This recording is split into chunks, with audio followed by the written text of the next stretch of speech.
from a set shot in the pocket. Wiedemann round over the top. Mansfield will get a free kick. Kenny Mansfield, who played at Sandringham, he played at Woodville in South Australia. And, of course, at Essendon, same colours as Coburg, McTaggart to barge his way through. Handball on by Cale. Free kick against Coburg, and will go back to Cale in the pocket against Mansfield. So Cale from the pocket.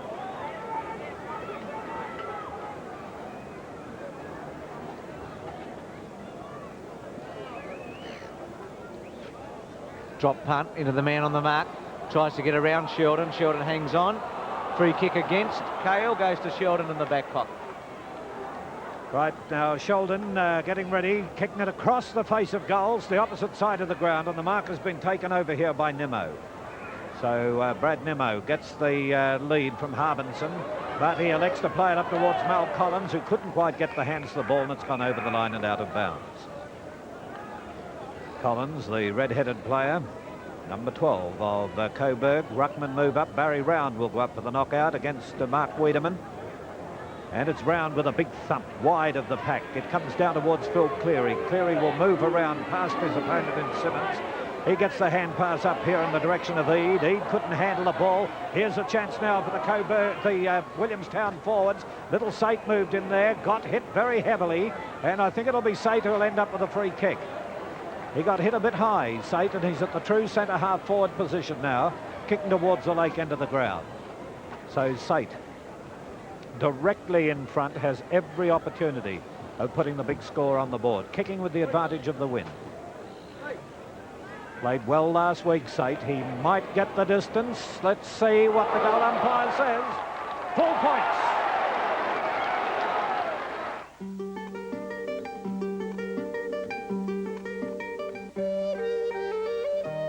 For anybody who wants a few moments of peace on the way to a concert, or just enjoys a quiet conversation, Mitsubishi Magna is your car. Superbly quiet, so you can hear every note, every word. Magna, a totally new class of quiet. From Mitsubishi, car maker of the year, again. Wiedemann just got the knockout from the ruck. It came down to Murphy. Murphy of Williamstown towards centre-half forward. Here's the chance for them now. A nice little bit of play, but Coburg trying to get it away through the agency of Sheldon. He gets it wide of the centre, where we see it kicked across here towards Harbinson, who takes the mark on the half-forward line. Harbinson not wasting any time, banging it up, looking for Christensen, but he's too far under the ball. Nearly a one-handed mark by Pastore. Collins coming down, dribbles it off the ground, and it goes through for one behind. Free kick will go to Pastore. Phil Ingram hanging on there. He got grabbed before he could get his hands to the ball, and then I followed the play, and Pastore is the one who has the free. And a good boost from this player, right in towards Barry Round. Round using his head, tapped it down in the direction of his rover, but here he gets it out towards Sate now. Sate putting them into attack up towards Fotheringham. He's out there, gets a shove, and the umpire has allowed the play to continue. It comes to Zanin. Zanin now with a long hand pass. He in turn gets it across to Brad Nimmo. Nimmo with his kick out towards the wing, looking for Allison. Allison's got the run on the ball, but will it beat him over the line? No. He's out there with the little fellow in Sleverson. Goes for the hand pass. He gets it up here towards Cleary. It was Wiedemann. Wiedemann towards the pocket. And again, it comes out in the direction of Allison, who couldn't control it. It's gone over the line and out. We have Williamstown on one goal. Coburg one behind. So just 5 points of difference on the Mitsubishi scoreboard in this grand final. Kershaw. Christensen is playing at centre-half forward. Kershaw won it easily. Simmons couldn't take it. Collins with a left foot. Sleverson with a left foot that was smothered. Christensen off the ground. McTaggart's over the top of it. He should use Pastore. He does. He had Murphy wide here, but he couldn't get it back in that direction. Eade off the ground. Now Christensen. Handball back into the pocket. Kick by Eade to the goal square.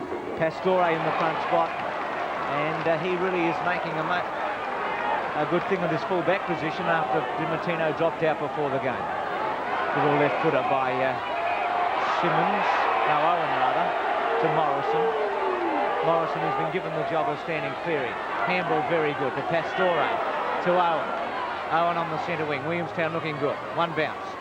Then left foot. wants Rickman at the back. Rickman and Harbinson. Rickman appeals for the free kick and will get it against Harbinson. Now we know what sort of a kick Rickman is.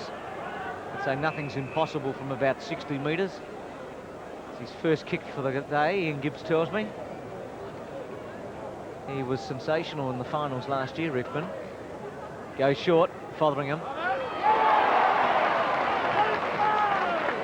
Fotheringham last week was off with a shoulder injury for much of the first half, the whole of the second quarter, but he bounced back in the third term when things got a bit tight and he kicked 3 goals. Phil Cleary noted it was the left shoulder last week. Yeah, but when you lead like that and you can kick like this fellow, he's pretty hard to stop, Phil. He's going for his 75th goal for the season. Drop punt, and he's put it through.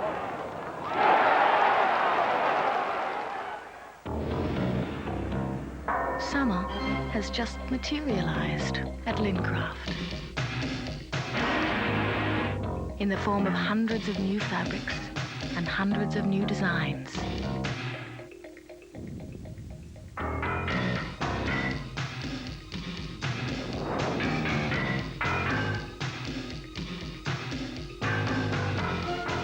Lincraft, for girls who like making things up. Mark Fotheringham's goal then, he's got plenty to celebrate. His wife Joanna had a little baby on Friday, Jenna. Bounce of the ball, Kershaw gets the tap, coming in as Allison now. He gets the hand pass wide, Merv Harbinson comes through, overruns the ball, finally comes down there towards Rainitz. Rainitz now gets smothered, Sleverson walks and weaves, gets the handball working. Coming through as Pastore, he's been a great player. He kicks long towards centre-half forward, looking for Round. Round taps it down, recovers well. Handball's long, out there towards Owen. Owen slips over at the vital moment. And the players dive on top of it. It's Sheldon there. The umpire letting play go on. Finally comes out to Laidler. Ball still on the ground. Players dive on top of it. And finally the umpire comes into bounce. Ron James warming up on the boundary line. Looks like he might be coming on in a second. Ball 25 metres out from the Williamstown goal. Kick from the pack out towards Fotheringham. Awkward bounce for him. Zanin comes over the top and clears well. Handballs out towards Harbinson. Harbinson kicks towards Collins, but Michelli marks. Michelli with a lot of dash kicks long towards the face of the square. Backing back is Zanin. Punched away from him. Great mark! No, play on, says the umpire. As Sheldon dashes out the fence for the Coburg side. He's had 3 bounces now, and he's still got a paddock to run. Comes onto the left boot. The kick is a shocker. Lands too short. Morrison now has the chance for Williamstown. He handballs to McTaggart. McTaggart comes wide out towards Ron James. Now James is the dasher. Decides to kick long with the left foot, looking for Gibson. Up from behind. He can't take the mark. Shepherd's well with his body. Now picks up. Gets the handball back. Simmons with the right foot snap over his shoulder. Through for one behind. Gary Bryce with James coming on the ground. This would have upset the Coburg plan, wouldn't it? But seeing the game last week, I know that Phil was a bit concerned about young Ronnie James, and I guess it would have, because they would have been preparing to tag him. So it was a good move by the Williamstown hierarchy. All right, and it comes out now towards the half-back line. Coming in from behind was Harbinson. Couldn't take the ball. Sleverson runs into his own player's sight. Goes for goal. It's on its way offline and through for the minor score. That takes Williamstown on to 2-2-14. They're doing all the attacking. Coburg one behind. Gary, what is the problem so far with Coburg? Well, Coburg can't get the ball past their half-forward line. The Williamstown half-back line well on top at this stage. And Pastore playing brilliantly at full-back for the Williamstown side. Well, now here's the kick-off now, coming towards the half-back line. They're looking for Mansfield. Mansfield couldn't get there and taking the mark. In front of them was McTaggart. So McTaggart now will put them into attack. That's the Seagulls. Looking for the lead from Fotheringham. Leads out into the pocket, but there goes the kick. Straight down towards Big Barry Round, and that might be a ploy on Williamstown's part. Round went up, failed to take the mark, and it will be a ball up. Round's appealing for it. Phil Smith about to come back on, and Cale's off. He's injured. James took his place. Here's Tony Banks. Yes. Okay, Lindsay Cale's coming off the ground. Lindsay, did you get a knock? Whereabouts? On the hip? You okay? Yep. He's okay. Okay, and play goes on the outer side of the ground. Allison taking the ball away towards the wing. He's looking for Christensen. It beats him and Murphy over the line and out for a throw-in. So Smith preparing to come back on. He's been in the sin bin, as they say in basketball terms, for 15 minutes. Ice hockey. Nice hockey and basketball. You've got them all, Phil. Throw in. Williamstown started pretty well. They've got the breeze. Eade with a left footer. Looking for Collins. Mashali with him. This half-back line, Mashali is playing very well. High drop punt towards centre wing. And underneath it and taking it comfortably is Allison. He was a star in that second semi-final win to Wiedemann in the centre. He's doing a good job again, Wiedemann. Ingram on a lead with Pastore. Ingram and Pastore. Now if he goes over the top, if he gets it to Christensen, they're in business. Collins. And free kick against Collins to Pastore. That was good umpiring. Into the centre to Sate. About 15 metres against Ingram. Gary? You just notice at the moment how nervous Coburg are. Watch, their disposal's been very bad to their forwards. That's one of the contributing factors, and they're just not using the ball. It looks as though they're very nervous at this stage. So Laidler from half-back. Handball to Nimmo. Nimmo to the drop punt. Pastore and also Ingram. Harbinson should go. Drop punt, and he has missed it and should not have. 25 metres out, directly in front. That doesn't help a team when they're down like this, Gary. No, they need every opportunity they can get to score and put it through the big ones, because it does break the heart of those backmen who are trying so hard. Pastore now kicks long with the drop punt out towards the half-forward line for Coburg. Raynett's up high in front of Kershaw. Morrison with the kick out of the pack out towards the wing position. Gibson coming down, gets the handball on. He's tackled solidly. Morrison backs up well. Handball's on towards Smith, who's just come back onto the ground. Smith chips forward looking for Fotheringham. He gets a handball, but it's smothered cleverly. In goes Sheldon. He's grabbed without the ball and will take the free kick. Sheldon with the lead in the centre from Cleary. Finds him. Cleary has to run onto the ball now. He and Rickman will test each other's pace. Cleary comes through. He's met solidly there. Eade comes through. The left foot kick up towards Christensen. Christensen gets one hand to it, but comes in well. He's grabbed there by Murphy. Play on, says the umpire. Pastore again. It's Collins and Cleary out there for Coburg. Collins now picks it up. Has Harbinson running past, but decides to go for Freeman. His kick was just a little bit too short, and Freeman gets into the back of his opponent there. Play on, says the umpire. The ball comes out to Collins. Collins on there to Allison. Allison on to Eade. Now Eade, can he get around Kershaw? No. Play on, says the umpire. Collins grab. Play on again, says the umpire. Allison now from the boundary line gets the hand pass to Freeman. Freeman can line up with the right foot. It's high, but Pastore again is back there in defence for the Williamstown side. Right, and here it comes onto the half-back line, and the opportunity now for the Williamstown player in Owen to take it right upfield. Owen gets the left boot to it to the half-forward line. In they move, desperate looking mark, no. It wasn't, and we'll see Laidler get grabbed pretty high, and he'll get the free kick. This is against Smith again of Williamstown, so Laidler now drops it a bit short. James is in front, but coming in behind him and taking the mark is Mansfield. Mansfield gets a pass across to Wiedemann to Phil Cleary, and Cleary with the boost of the crowd behind him plays it towards Pastore, who knocks it down to the ground. Moving in here is Harbinson. Harbinson gets left boot to the ball, but the umpire's blowing the whistle. Comes back here to have a word, and there's a free kick awarded, and it'll be taken by Collins, who puts it through for the first goal to Coburg. This commercial was going to be about nothing, but now it's about something and nothing. The something is creamy peppermint chocolate, and the nothing is wonderful bubbles of nothing. When they're mixed together to make peppermint arrow, well, nothing tastes so delicious. Nothing tastes so melt in the mouth. In fact, nothing tastes anything quite like it. It's really something. Peppermint arrow. It's the bubbles of nothing that make it really something. Well, back here we're waiting on a new ball to come on, but Gary Bryce, you must be impressed with the way Pastore has moved into full-back. Pastore's been brilliant so far, hasn't he? And he's saved them on numerous occasions. He's just too experienced for and too good for young Ingram at the moment.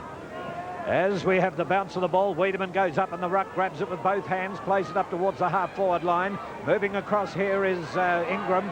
Ingram is behind Pastore. Pastore tried to hold it back in play, but taps it over the line and out. And as good as Pastore's playing, Wiedemann's playing for Coburg. He's got to be important for Coburg that Wiedemann can see this game out. He wasn't able to do that in the second semi-final. He's just got to learn to conserve himself a little. Kershaw and Christensen use their body against one another. Sate, ball running out, and will be a ball in. Coburg have steadied a bit, Gary, after a nervous start. Well, I'm yet to be convinced of that. I think if we watch their skill levels, still hasn't improved, and that's one of the keys to their game. They have used the ball particularly well in the past to their teammates. They're not doing it at this stage. So Christensen and Kershaw, with Collins coming in over the top. Kershaw to Michelli, to Murphy, who was a big player last week. Cleary's committed himself. James on a lead, and does it very well. Fotheringham, kick not so good, but at least in front of him, Fothers and also Zanin. And a ball in. Gumley getting ready to come on for Coburg. It's 1-2 to 2-2 on the Mitsubishi scoreboard. Williamstown leading by 6 points. So Gumley on, and it looks like Freeman off. Sleverson, Gibson, handball to nobody in particular. Reynolds. Wiedemann waits for it, so did Laidler. Slevenson didn't. In the pocket, round his body. Again Wiedemann. And a ball in. His workload's very high at the moment, Gary. Yes, and I think you've hit it on the head. They've got to try and protect him a little bit. He's done work at both ends of the ground, and they need to save him for later on. Whereas Round and Kershaw can work in tandem. It's Smith, loves to kick a goal. Zanin underneath it, and it'll be a ball in. Scores Coburg 1-2-8, Williamstown 2-2-14. We've been playing for 21.5 minutes. Throw in just wide of the goal square. Round will do battle. Reynolds comes over the top, does it well, onto the left foot, kicks out wide towards Eade. Eade, with all the time in the world to steady, kicks towards the wing position, looking for Gumley, and Gumley marks. Plays on straight away, kicks forward, but there's nobody home at all for Coburg. Kershaw drops the sitter though, and allows the Coburg side to come in, but he recovers well. Has plenty of time now. Runs down, gets the handball to James. It's a shocker. Allows Sheldon to come in, but Kershaw goes in hard again. The umpire's picked out a free kick, and it'll go to Sheldon for holding the man. So terrible play there by Kin Kershaw. Dropped the sitter and then put James under all the pressure in the world. Sheldon, the long left foot out towards Christensen at half forward. Takes a strong mark. Good play by Christensen there. Uses Gumley with the hand pass. Comes back to Christensen. He'll kick long now. In towards the pocket. Harbinson runs in, puts his opponent out of play well, but it's Pastore to McTaggart and then back to Pastore again. Out towards the half-forward line. Gumley grabs, he gets a loose handball in. Wheeler comes through for his first touch. He handballs back, and Murphy kicks forward in towards Morrison in the centre of the ground. It's over his head, but he has James to back up. James's handball's a bad one, out towards Owen. Owen swings around, he's almost tackled by Eade. Back to James. Now James has to beat two opponents. He's beaten one, can he pick it up? Great play there though by Reynolds. And the ball goes over the line and out of bounds. A good contest there, Bruce. Terrific stuff, Eddie. 15-year-old. He's really most exciting. I'm just looking back at Kershaw, Gary, if you might have a look at him. I'm just wondering whether he's fully fit. Anyway, it comes back into play, and it comes down towards Eade of Coburg. Eade has nowhere to go at the moment. Now turns around to put it out towards the wing on the stand side of the ground. James rose before acceptances. There's a push in the back, and the free kick will be taken here by McTaggart. Or is it going to be Morrison? Morrison plays it across towards centre half forward. And there's Smith right at the true centre half forward position, taking the mark. He's gone for the short pass. They've definitely decided to look for Fotheringham wherever possible. And eventually we see Reynolds coming out, but he has the kick smothered. And here's Rickman coming down. Oh, a shocking kick from Rickman. Dribbles it along the ground. And this will allow Nimmo to come in. Nimmo to play it towards the centre of the ground. Up they go for it. And the mark has been taken by Gumley. Gumley getting grabbed pretty high, but the umpire allows the play to continue. Wheeler comes into it. He's gone for the pass across here to Rickman, and Rickman has taken it with a thump behind the ear at the same time. The umpire's going down talking to a Coburg player too behind the play. It was Gumley he was talking to. There's the replay, while the smack of the ear came from Eade. But anyway, here's the kick about to be taken by Ian Rickman. Rickman has kicked goals from this far out. He's at the true centre half forward position. To the Lake end. On its way, it's offline. And 1 point will be the score. That takes Williamstown to 2-3 with Coburg on 1-2 at the 25-minute mark coming into time on. You had a look at Kershaw, Gary. Yes, I think he's moving quite well. In fact, the tackle he put on Gumley there was an excellent one for a big fellow, and I think he's moving pretty well. Yes, prior to that, he made a lot of mistakes with handling the ball in the centre and was moving very slow, and I thought he was a bit reluctant. Well, to his kick option that he took before was shocking. He had 3 players available to him and then decided to give it to James, who was covered. So I guess it wasn't a matter of moving, but the way that his brain was operating wasn't too good. Oh, that could be injured. So Wiedemann from the centre wing, looking for Christensen. Wheeler. Collins just took the pace off it. Michelli had to wait for it. He bounces it once. Loves to run. Drop punt. Cleary's under the hammer. Round. Morrison, they got in one another's road. And Phil shows a bit of dash. And with the left foot is good football. Tomorrow to Mansfield. He'll go to Collins. There's a handball. Left foot round his body. Nobody really giving him an option. And McTaggart chips in to take the mark. Not a lot of movement on that forward line for Coburg. Drop punt. Strong mark by Morrison, who's been effective in the first 25 minutes. Rickman waits for it. He'll go to Fotheringham. Couldn't hold it. Sheldon, who's done a lot of work. So's Nimmo. Missed the body, but Allison will steady. Handball to Gumley. Gumley's got into the game quickly. Ingram provides a lead. He can go long, Gumley, and have a shot, and he has put it through for a behind. Good movement by Coburg. It's 1-3 to 2-3 on the Mitsubishi scoreboard. So Pastore now with the ball, plays on from fullback. Kicks out wide. The mark taken out there by Smith, all on his own. Smith kicks long straight away down towards Barry Round. Round goes up one-handed. Nemo grabs it from behind. It's picked up by Sheldon. Sheldon on towards Wiedemann. Now Wiedemann will come through half forward, breaks one tackle, gives it back to Sheldon. Sheldon chips the pass in, and the mark taken there as the umpire paid it.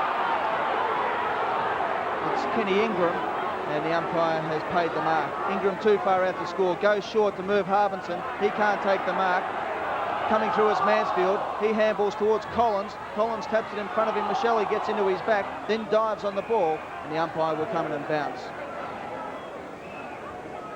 So Coburg looking for their second goal of the game. Kershaw in the ruck. Christensen, Smith, Pastore now with the right foot kick. There's nobody home though for Williamstown. Wiedemann runs after the ball, but the boundary line will beat all players. There'll be a throw in on the half forward line for Coburg. It's been a low scoring first term, Phil. Goals hard to get. That's what we like in grand finals. Yes, and you're sitting here waiting for a team, you know, to get the break, and it doesn't look like it at the moment. The way both back lines are playing, Fotheringham has spilled a couple too. And he's usually so good with his leads and holding that ball. Anyway, it goes out towards the wing. Allison coming down, overruns it, and it's over the line once again.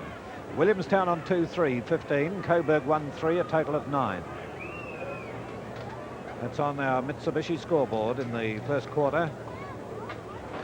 Mitsubishi, great supporters of VFA football. Barry Round getting the knockout, kicked up towards the half-forward line. Comes through here towards McTaggart, isn't it? James up towards the half-forward line. And there's Gibson coming into it. It comes to Sate. Sate goes to the hand pass wide. As the siren goes to end the first quarter, we have Williamstown on the Mitsubishi scoreboard. 2-3, 15.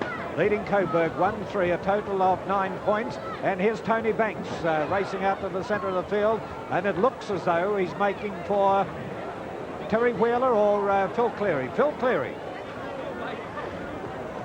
Right, Phil, good quarter that quarter. A lot of pressure was on you, but you held out very well. It's a tough game, obviously, a grand final. They're always hard, a lot of pressure, but we did all right. We played very poorly on our forward line. We misused the ball. We can do a lot better in that area. Our tackling and pressure work was pretty good. Phil, we'll leave it with you for a minute. Okay, there it is. Phil Cleary, a bit out of breath there with Williamstown on the Mitsubishi scoreboard. 2-3, 15. Coburg 1-3, 9.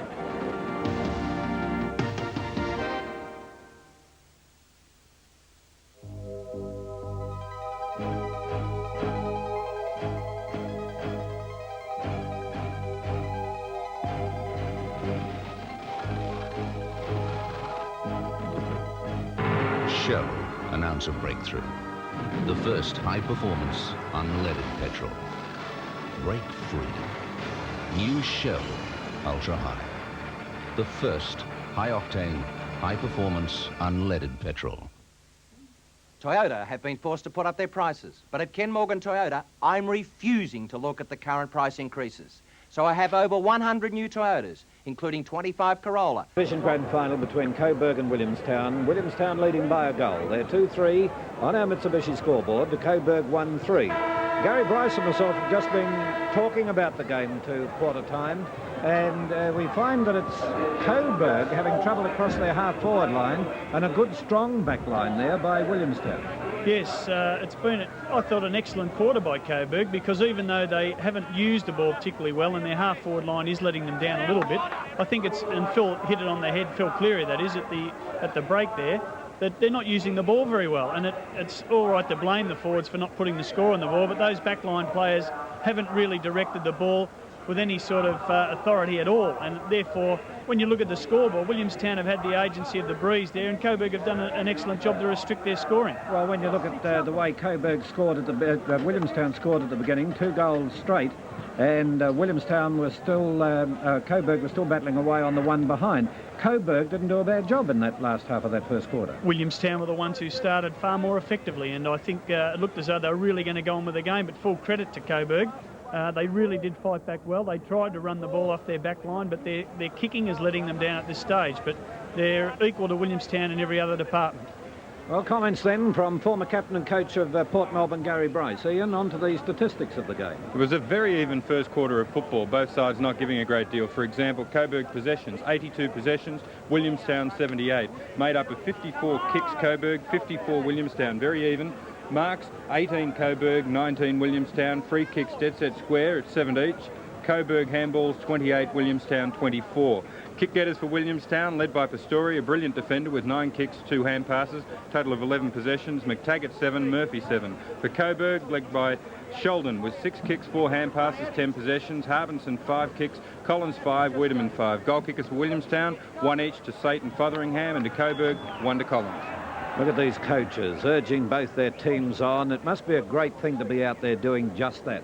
Well, it is fantastic. You've got a whole year's work. Unfortunately, the hinges on this one game, and Phil's in an unenviable position because his side has been the favourite today, and unfortunately, in a grand final, you have to prove it on that day, and there's been many favourites beaten, and I'm sure that he's had a very restless week.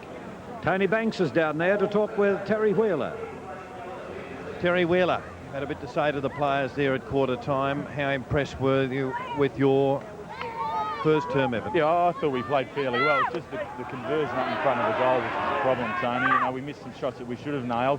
But now, the breeze, I think, is favouring perhaps the end that we went to in the first quarter. So we're working into it here, and we've really just got to look for runners, really work runners up into the wind. There were some people on the Coburg bench who thought it was a 4-goal quarter, a 4-goal breeze. It obviously isn't. No, I don't think so, no. If anything, she's tending across the ground, slightly favouring that end, but you can feel the gust there now. It's sort of straight across the ground, Tony, so there's no reason why goals can't go either end. OK, it should be a good second quarter. Thanks, Terry.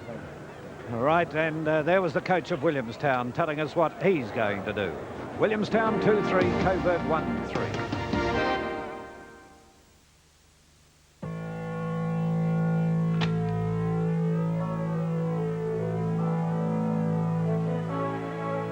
These men are heading for a showdown with some of the world's hardest opponents. The Swan Premium Open, brought to you by the 10 Network. If you enjoy great tennis, it's made for you.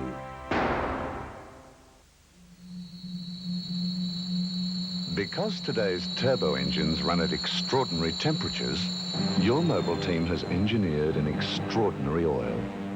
New Mobil Super Plus. Turbo tested to protect all engines up to a staggering 350 degrees centigrade. That's the ultimate in protection. Because if you can't cook your oil, it can't cook your engine. They're your Mobil team. To make the perfect pancake, you need a large mixing bowl, a whisk, some plain flour, sifted of course, pinch of salt, some eggs, and another one. Give it a good stir. Pura, new pan-ready pancake batter. No work, no fuss. Just perfect pancakes in no time, every time. Umpire Marcy about to come in to bounce the ball for the second quarter. Williamstown on a Mitsubishi scoreboard, 2-3-15. Coburg 1-3-9. Umpire Marcy signals to the timekeepers. In this quarter, we'll have Coburg kicking with the wind towards the left of the screen. And there was the battle. Kershaw getting the knockout over Wiedemann, but Wiedemann coming around the pack, ran headlong into an opponent, but gets the kick up towards the full forward position. Pastore made his first mistake for the day, overran the ball. A hand pass comes out to Terry Wheeler.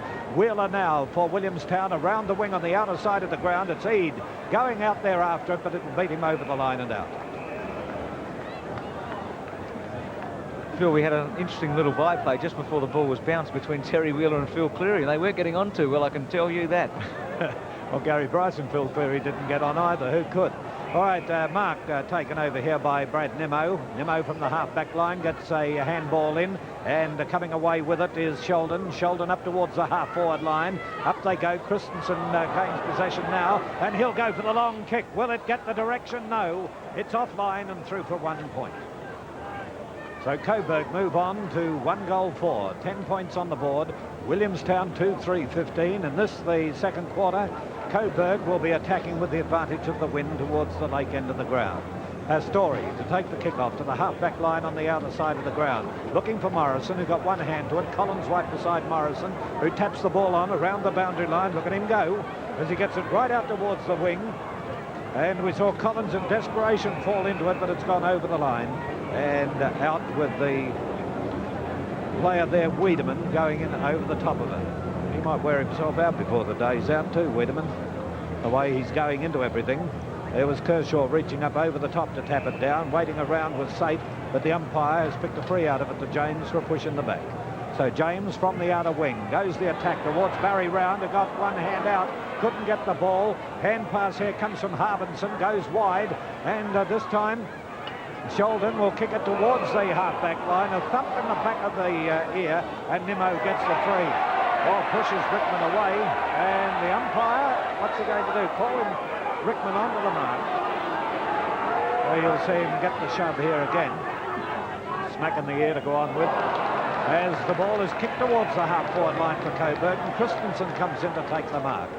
The umpire has indicated where the mark is. Phil, Christensen's playing very well. Murphy was a star last week at centre half-back, but he hasn't been nearly as effective today. Christensen's played well in all the matches we've seen him in this year. Good strong player across that half-forward line. Didn't play well then, as soon as you say it. Off the outside edge of the boot and over the line and out of bounds. 3 minutes gone by in the second quarter. Williamstown 2-3, Coburg 1-4. Low-scoring, tight final. Christensen uses his body. Gumley, the handball to Cleary. Now the captain coach Ken Goal with a left footer. Was it touched? Yes, a behind. Just didn't get enough height there, Phil, so it's 1-5 to 2-3, a behind to Cleary. Pastore to bring it in, who was one of the stars, as we told you, in that first term. He really did play particularly well. 11 possessions, Ian Gibbs tells me. Michelli. Cleary's tackle, not bad. Reinhart's little left footer, chip to Mansfield. Oh, well done, Kershaw. Ingram. Snap there by Eade, has put it through for a goal, or Allison it was, so a goal to Allison.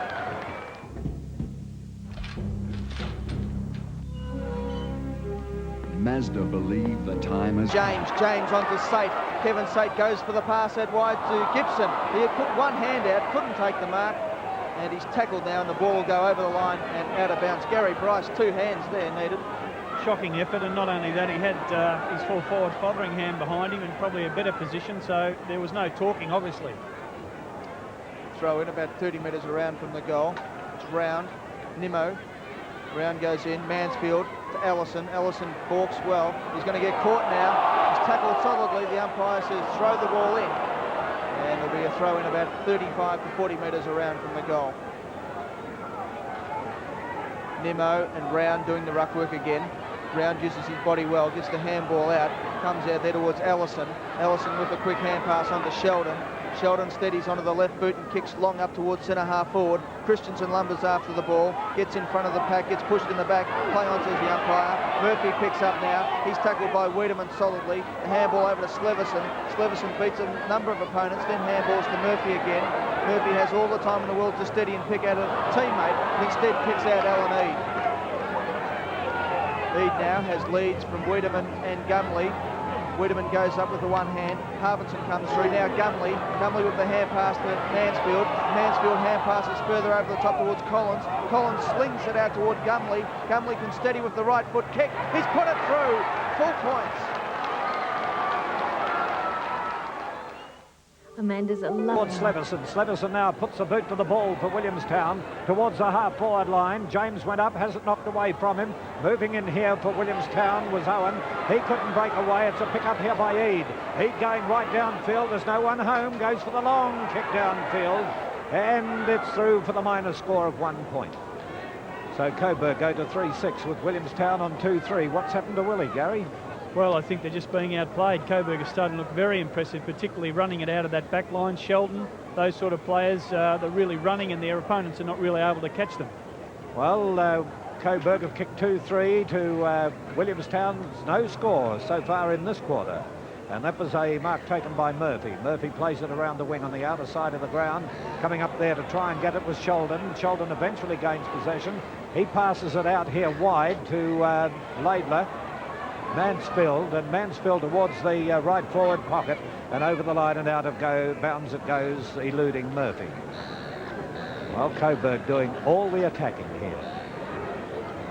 A very low scoring game. Coburg 3-6-24, Williamstown 2-3-15. Making a mess of the commercial breaks, aren't they? All right, it goes out to Gumley. Gumley now dribbling it along the boundary line, and it's gone over and out for a throw in again. So let's see the ruckman move in. And it's tapped out wide. Chance for Coburg to try and break with it. The umpire blows the whistle and it will be a baller. Getting ready to come onto the ground is Taranto. Remember last week, he made a big difference to the Coburg side. He can move around with his weight. Bill Cleary pursuing it now. And over the line again. So Williamstown 2-3, Coburg 3-6. Quite a murmur over the crowd as we've got a little bit of negative football going on at the present time. Kershaw goes in for the knockout, puts it straight down to Allison. Allison up towards the half-forward line, and waiting for it was Collins. He's very quick to play it on. Going over the top of it was Christensen. He couldn't break away with it either. And eventually we see Wheeler playing it across field towards the centre of the ground. And the bounce nearly beat Sheldon. Sheldon gets it down the ground, and battling away with it is Reinitz. He can't break away. No one able to grab the ball cleanly. There's a push in the back, and the free kick will be taken by Allison of Williamstown. He's gone for the hand pass to Wiedemann. Wiedemann quick to try and get it to Gumley. Gumley recovers quickly, gets it back towards Allison, who was tackled, couldn't break away with it. Oh, the umpire said he dropped the ball, and the free kick will be taken by Williamstown. Bruce. 24-15 on the Mitsubishi scoreboard. Wheeler from centre half back. It's led by example through the finals. Gibson wide. In direct stuff by Williamstown for the moment, and Wiedemann, who has been absolutely outstanding. Drop punt, back to centre half forward. Christensen's a lone hand for Coburg, and did it very well to Gumley. Handball not quite so good. Set him up. Safe. Mansfield. Owen. Taranto. Will it sit? And behind play, Michelli and Christensen just have a word to one another, and a free kick will go to Michelli. So Coburg lose the advantage there. They lead 3-6 to 2-3. Michelli from centre half back.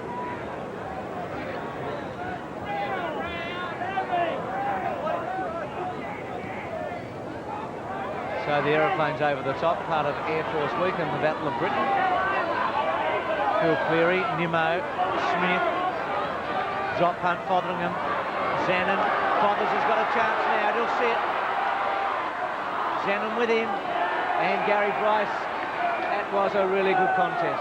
Yes, it was a good effort. I think Mark may have taken his eye off the ball at one stage there and didn't get down to it properly and overran it, which is unfortunate for him. Round and Wiedemann in the ruck. Round tries to grab it out of there. Rickman goes in on top of the ball, gets a hand pass flying out wide. Eade leads the race for the ball. He picks up, handballs to Sheldon. Sheldon with the further hand pass there towards Raynitz. Raynitz now steadies and kicks up towards big Vinny Taranto. The tank goes long up towards centre half forward, looking for Christensen, and the big fella doesn't let him down. Christensen now will go long with the left foot. He could bounce through for a goal. He's done it. He's put it through, and that's Coburg's fourth. They move to 30 to 15.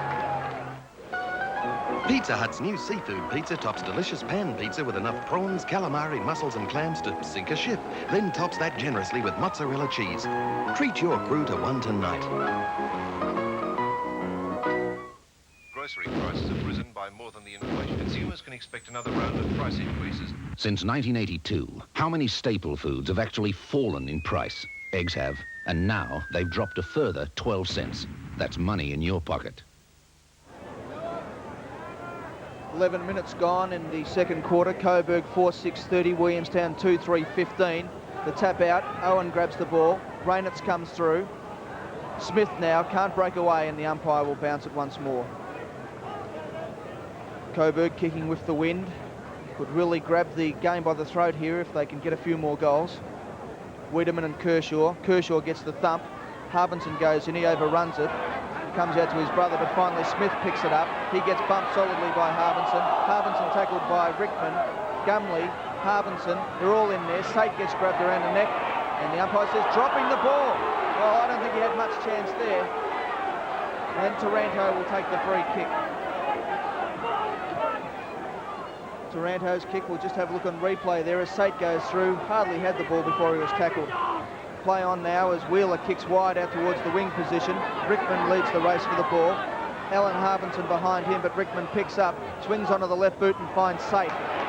Sate straight away on towards James. James with pace, looks for his full forward in Fotheringham, and Big Fothers takes the mark on his chest about 45 metres out from goal on a 45-degree angle. Fotheringham has kicked one goal so far for the game, and Williamstown badly in need of one at this moment. Wind blowing across to the right. They'll have to kick towards the left goal post. Does that. The wind doesn't help him though, but Barry Round takes the mark. And Big Barry, using all his experience there, trying to gain a few yards of angle. And the big fella who's played so many games of senior football will line up for goal in his first grand final in senior. He plays on straight away. The snap is a beauty, and Rounds posted his first. If most car makers had their way, this is the direction we would all be heading. On the other hand, Mitsubishi Magna represents a totally new direction in motoring. With Australia's biggest four-cylinder engine, the Astron 2.6, and interior space and comfort to rival many sixes, Magna is a totally new class of car. No wonder the others don't know whether they're coming or going. Magna from Mitsubishi. Car Maker of the Year. Again.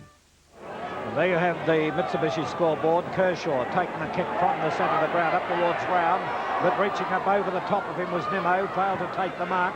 And it's Wiedemann getting his kick in now towards the wing on the stand side of the ground. But moving in this time is Morrison, can't control the ball and eventually pushes it over the line. Morrison of Williamstown, closely pursued by Harbinson. Good game of football this one as we have it come back in. Wiedemann battling away, and this allows Nimmo to come in, tap it out wide. Round brings his opponent down to the ground. No one able to get away. Chance here for Rickman, scouting around, gains possession, but has the kick smothered by Laidler, and it will be a throw-in.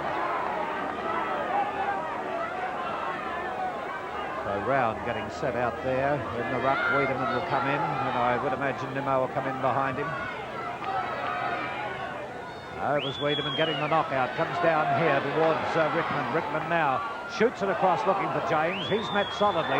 Pick up here by Eade, couldn't break away, and the umpire will be forced to come in and ball it up again. A bit of a struggle going on out there. With Williamstown 3-3-21, Coburg 4-6, a total of 30. Coburg having the advantage of the wind. They've kicked 3-3 to 1 goal in this quarter. Coburg, that is. Now Wiedemann coming in the ruck. Great battle between him and Round. Over the top they go. Umpire Marcy has been forced to blow the whistle again for another ball up at centre half forward for Williamstown. Williamstown can get a goal here. Put a bit of life into the game, kicking towards the Fitzroy Street end of the ground. And there was Michelli bursting through the pack, just couldn't get that clear run. A lot of struggling football going on, and again the umpire has blown the whistle for a ball up. Must be difficult for players to try and get it away here, Gary, as a few words and a few thumps are going on out there. Yes, it makes it very hard, and I guess I was critical of Coburg in the first quarter about their disposal, but Williamstown are having exactly the same problem. Obviously the wind is a greater factor than we considered earlier, but it does make for a very frustrating football. Well, the umpires have broken it up with the threat of players being ordered off the ground, really, as we now have umpire Marcy getting ready for the bounce as they clear up, and we're ready to go again. Players been in progress, 16.5 minutes in this, the second quarter, Bruce. And field goal still very hard to get. Trying to barge his way through Smith. Quick left foot by Allison, who does everything with class. Christensen and Murphy. Murphy to Wheeler. Caught. Good tackle by Harbinson. Morrison, left foot. Wiedemann should take it, and he does. To Laidler. Oh, missed the body. Laidler with a quick left footer. Allison. He's got to get up. Sleverson. Well done, Allison. Taranto. Laidler. See, Laidler backed up well. He'd made the first mistake. Christensen and Murphy. Well done, Murphy. To Wheeler, who's getting some kicks now. Big Barry. Missed it. Little Phil. Left footer. Kershaw's got it. So mistakes at the moment. Just got to settle down both sides. Kershaw short. James. He's got Simmons. That's the way he'll go. Now Larry's off. Punches it with a goal square. Fothers. 2 against him. You'll get a free kick. Zannon took his eye off it. It's silly, Gary, because Fothers was outnumbered anyway. Well, the stupid play by Zannon there. He really made no effort to go for the ball, and the umpire had no hesitation. But was it Wiedemann there who had him marked anyway? So it was silly play, very silly play. Simmons and Allison getting into it behind the plate. Right into it with a runner involved, and it is on again. Smith has a go at Allison. I don't think we should call the fight, though. I think we just let them go on. Phil, you've always been a big believer, and if it's on, just the umpires should stand out and let them go. Yes, or let the play go on. They'll soon break up the fight. I think that's the quickest way to fix it, Gary, isn't it? Well, blow one the thing is whistle, to bounce the ball. Yeah, send the runner off and then get on with the game. Trainers getting involved with umpires. And, of course, the bottom line is that Fotheringham's got a kick for goal from 25 metres to put Williamstown within 3 points. He's kicked 75 for the year. He was injured for much of it. 1 today. Now the runners having a talk to one another, or the reserve umpire talking to the Williamstown runner. Fothers lines up, drop punt, puts it through. Second goal to Fotheringham. 4-3 to 4-6.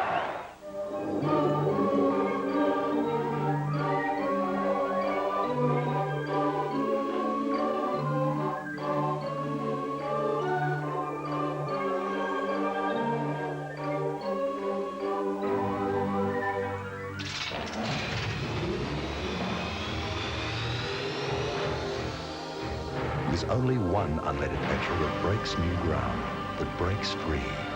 New Shell Ultra.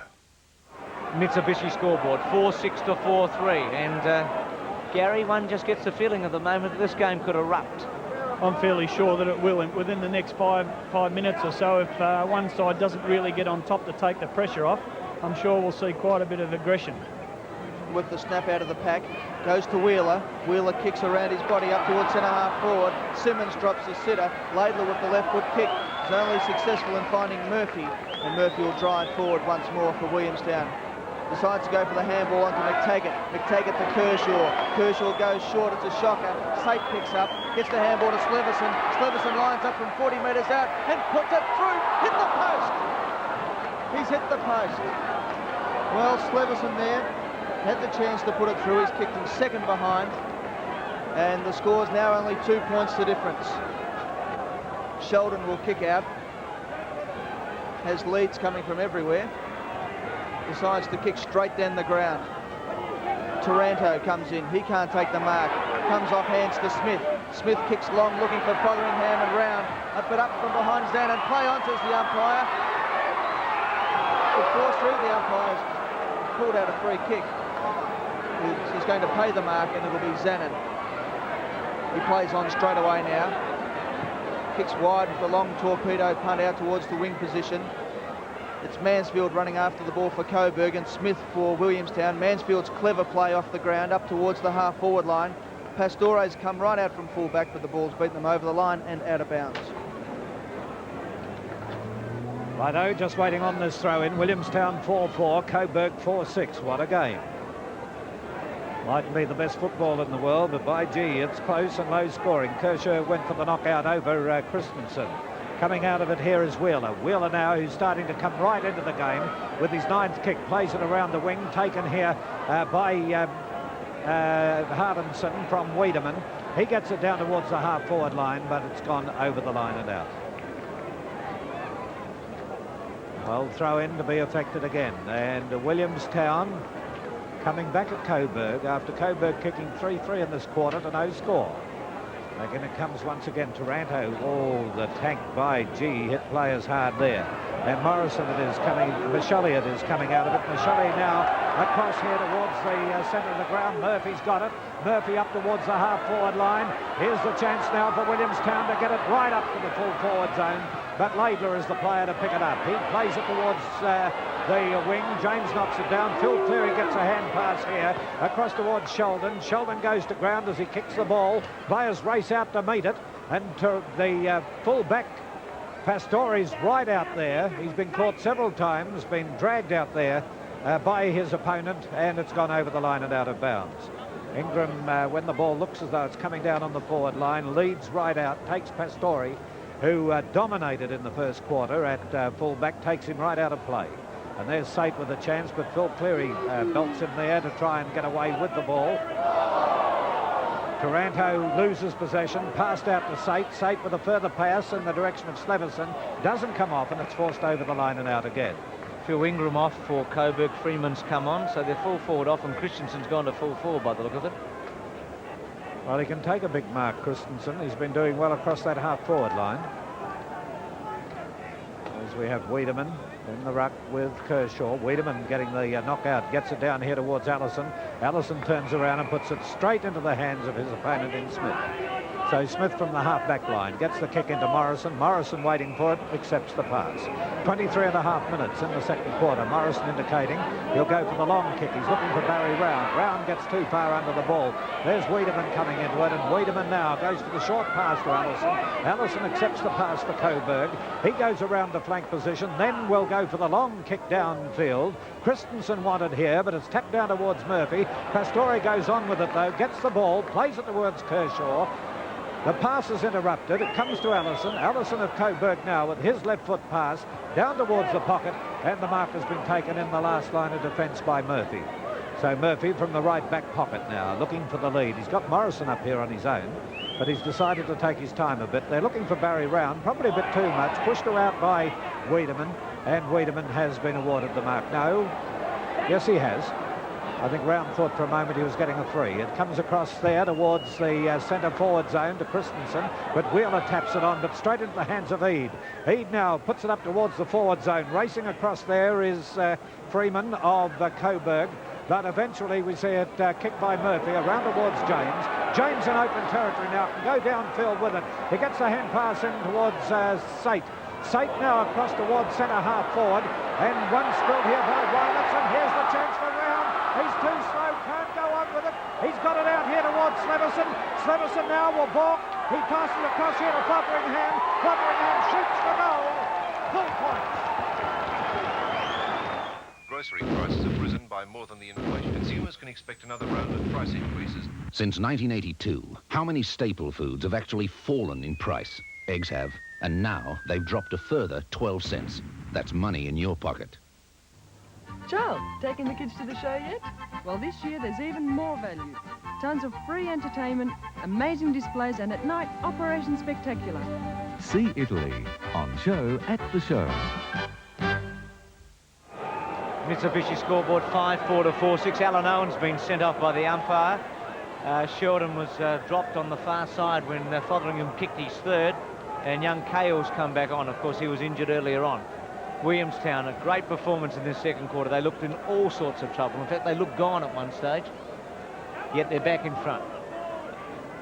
There's Owen on the interchange bench, but he can't come on, of course, until after half-time now. Wiedemann, who's been absolutely magnificent. Freeman, Mansfield, tries to go through Wheeler to Taranto. The tank from a long way out. Nobody home. Pastore's got it. Been a real start today. Wanted McTaggart. Gumley with him. McTaggart still with it. Beats one. Then a drop punt round his body. Big Barry. Nimmo with him. Laidler did it very well. The half volley to Wiedemann. Can't speak highly enough of Big Mark today.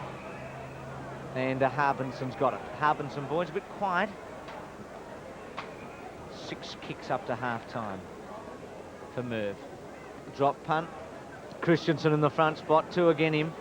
Vinnie Taranto, the tank. Drop punt. Looks good. Goal. Well done. 5-6 to 5-4. 2 points the difference. Vinnie's got one. Mazda believe when you've made a ute as great as the top one-tonner, the only way to make it better is if you make it 3 ways. The top dual cab from Mazda with 4 big doors load even more of the gear you work or play with. The top cab plus from Mazda, the versatile ute that's weekday tough but has extra space to Sunday with. Only Mazda could improve the top one-tonner. So now Mazda B comes 3 ways. Mitsubishi scoreboard, 2 points a difference into time on in the second term of this grand final between Williamstown and Coburg. Oldest club in the competition, Williamstown. Coburg came in 25. Wiedemann and Kershaw. Mansfield. Michele underneath it. Quick kick away, only as far as Wiedemann. Over the top. Eade sold the dummy well. Can charge towards the goal front with a drop punt. It's Christensen and Pastore. Christensen fell over. Cleary tries to run Pastore down. Rickman to James. Out of bounds. Ball in. Coburg 2 points in front, well into time on. We've been playing now for just over 28 minutes into the second quarter. Throw in on the wing position. Members side of the ground. Kershaw and Wiedemann to do the ruck battle. Yeah, to hope they don't fall over. One of the horses has done a job on the ground there on the centre wing. That's right, that'd be insult to injury, wouldn't it? Sleverson now coming through half forward. Gets the hand pass to James. It was a bit high. Coming through there was Nimmo. Sleverson back on top of the ball. Nimmo taps it over the line and out of bounds. And there'll be a throw in about 45 to 50 metres around from the Williamstown goal. 2 points the difference. Coming towards half-time. Williamstown desperate for another goal. Round gets the tap, but it's Big Vinnie who gets the ball out. Taranto over there towards Freeman. Freeman goes around Kershaw easily. Steadies onto the right foot and kicks long down towards the forward pocket position. Coming through is Murphy, who's improved his game since quarter time. His handball finds McTaggart, and he's content to knock the ball over the line and out of bounds, this time on the half-forward line for Coburg. And we've been playing for 29 minutes. Eade will do the ruck this time against Kershaw. Throw in. Kershaw gets the tap. Sleverson. Kershaw comes through. He's grabbed. Comes back to Sleverson again. The tap on from Morrison. Goes towards the boundary line. It's just over now. There'll be a throw in once more. Slightly further round towards the Williamstown goal.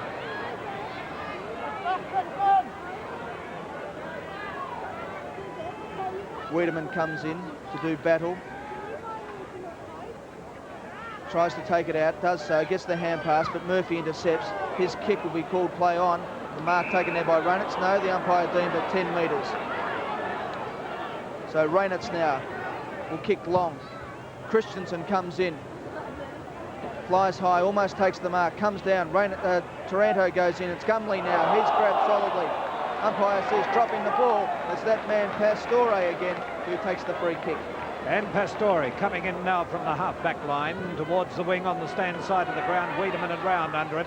Round gives Wiedemann a shove. It goes into the hands of Smith. He couldn't break away. Eventually it ends up here with Simmons. Simmons tried to get away, gets it to Sate. Sate screws it around looking for Fotheringham. But here's Kale coming down Round, running towards an open goal, and he's put it through.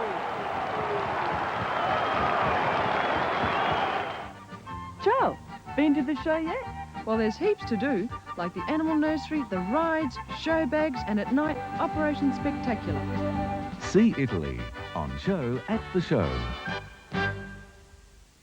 Grocery prices have risen by more than the inflation. Consumers can expect another round of price increases. Since 1982, how many staple foods have actually fallen in price? Eggs have, and now they've dropped a further 12 cents. That's money in your pocket. There's the Mitsubishi scoreboard. Williamstown leading by 4 points. Kershaw gets the knockout from the ruck. Down towards James. James gets the pass in. Comes through here in the direction of Simmons. He couldn't get away. A pick-up by Sate. Bang up towards the forward zone. Knocked down here by Nimmo. He's into the back of Barry Round. The umpire allows the play to continue. Comes through to Sheldon. Sheldon of Coburg out towards his teammate and Harbinson. Harbinson can't get to it before it goes over the line and out. 31 and a half minutes here in the second term gone by. Well, what is Gary Bryce going to say about the game at half-time? Interesting game. Kept down there by Wiedemann, and there is the half-time siren. Wins Williamstown on the Mitsubishi scoreboard, 6-4-40, leading Coburg 5-6-36. And we have Tony Banks going out now to meet Terry Wheeler. Okay, Terry Wheeler's just meeting me in the centre of the ground now with Williamstown 4 points up. Good quarter, Terry. You're right about the wind. There wasn't much in it, was there? No, much better quarter, wasn't it? So, yeah. Well, geez, I think she's going to be a fair second half, Tony.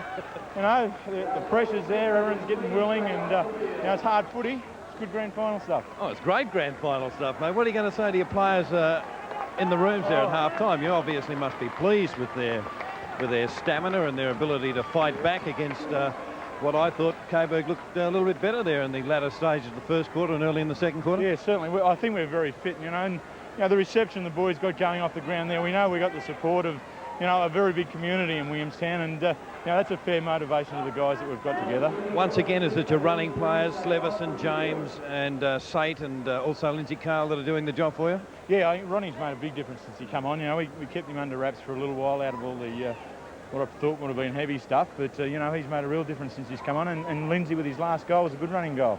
Okay, thanks very much, Terry, and I've noticed that you and Phil have not really met too often down there. Have you said much to each other? Yeah. Oh, you have you? Fine, okay, thanks very much, Terry. Terry Wheeler. And that's the type of thing that helps make a grand final in VFA football. Williamstown 6-4, Coburg 5-6.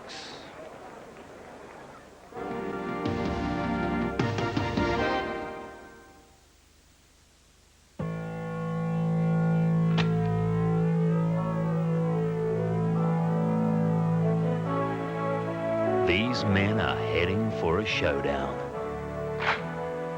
with some of the world's hardest opponents.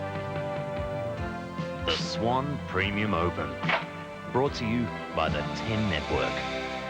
If you enjoy great tennis, it's made for you. Many people think that fine engineering comes only in expensive European cars, like a totally integrated suspension system and an electronic 4-speed automatic transmission, economical and responsive.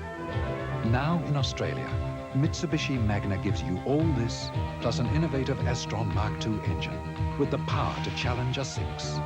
Magna, a totally new class of car from Mitsubishi. Car Maker of the Year again. Because today's turbo engines run at extraordinary temperatures, your Mobil team has engineered an extraordinary oil. New Mobil Super Plus. Turbo tested to protect all engines up to a staggering 350 degrees centigrade. That's the ultimate in protection. Because if you can't cook your oil, it can't cook your engine. Mr. Walker? Yes, son? Was your nickname really Tangles? Yeah, but there's some pretty weird names about, like Hugel and Hoyle. Hugel and Hoyle. They put in my reticulation system to save me watering and save water too. My security system to save me worrying, and solar to save on heating costs. Hugel and Hoyle's lines are open right now. Call 543 7555 for professional advice on reticulation, security and solar. Phone right now. Next week. Where are you going now? I'm going to see your father, because I think he has a right to know that you're going to push him out of his home. This is a business matter, not a family one. Paul feels the effects of Ramsay Street's anger. Just to show you how little I care about money, I'm refusing to serve you. All they need is a break. They're good, I guarantee it. Leanne Eddleston, his special guest. Well, what'd she say? You're in. And the girls get their big chance. If Tom sells this house, we'll both be homeless. Neighbours, 7 o'clock weeknights on Channel 10. Well, what a fantastic final we're seeing down here at the Junction Oval between Williamstown, who are leading by 4 points over Coburg. And there we have some of the medal winners who have just been presented with their medals doing a circuit of the ground. Gary Bryce. Yes, Tony West we can see there, and Darren Hall from 2nd Division Club Dandenong, and of course Jamie Shaw, a prolific goal kicker for Preston, and they've all had excellent seasons. And Tony West, after a stint with Essendon, has come back to Brunswick last year, helped them win the premiership, and this year taken out the JJ Liston. So a magnificent couple of years for Tony, and congratulations to him. And before we go down for the sprint final, Gary, your summary on the game to half-time. Well, as we can see, the 4-point difference at half-time indicates just how close this game is. And I think Coburg are having a few problems on their forward line. We see that Ingram really has been beaten by Pastori, who's playing a magnificent game down there. They moved Christensen there during the latter part of that second quarter. I would have been inclined to persevere with him at centre-half forward. I thought he was giving them a fair bit. And there's the other surprise for the Coburg side is to see Laidler on the back line. The last time we saw him, he kicked 5 goals. So I'd be a bit concerned about their forward setup, but Williamstown, after looking very damaging that first part of the first quarter, really came good in the second part of the second. So a very interesting game, terrific pressure game at this stage. All right, Gary, in a moment we'll be going down for the big sprint. Ian, just some quick statistics. A tremendous first half of football, led by Terry Wheeler for Williamstown with 9 kicks, Pastore with 12, Murphy with 12 for Coburg, Sheldon a tremendous game from the back line with 11 kicks, 6 hand passes, and Wiedemann not only rucking well, but for a big man to have 20 possessions up to half-time, a fantastic game. Very quickly, goal kickers for Williamstown, 3 to Fotheringham, 1 each to Sate, Round and Kale, and for Coburg, 1 each to Collins, Allison, Gumley, Christensen and Taranto. The big sprint final, and here's the big man of athletics, Eddie Bush. Thanks very much, Phil. Well, the runners are about ready to be introduced now. Now, the runners in the final of the Nike Sprint are about to be presented to you. We have the 10 runners who have won the highest number of points to qualify for this very rich event indeed. So we're just waiting for the runners now to come out, and we'll introduce them one by one to you. Well, what a great field we've got for the final of the Nike Sprint. Robert Kersop, second in a stall gift, and has gone on with it as the back marker. And he's on scratch, and Robert Stewart is out on 30 metres. But then we've got some great runners in between. Emerson and Moore are both on 2. Len Chapman, the stall gift winner of this year's, on 4. Russell Callan on 8. Bernie Seymour 10. John Evans 14. Joe Brown 28. And as I say, Robert Stewart is the limit marker on 30. Now, ladies and gentlemen, the 10 runners in the final of the Nike Sprint of 1986 are about to be trot down. We'd like you to give them a very big round of applause as they're presented to you.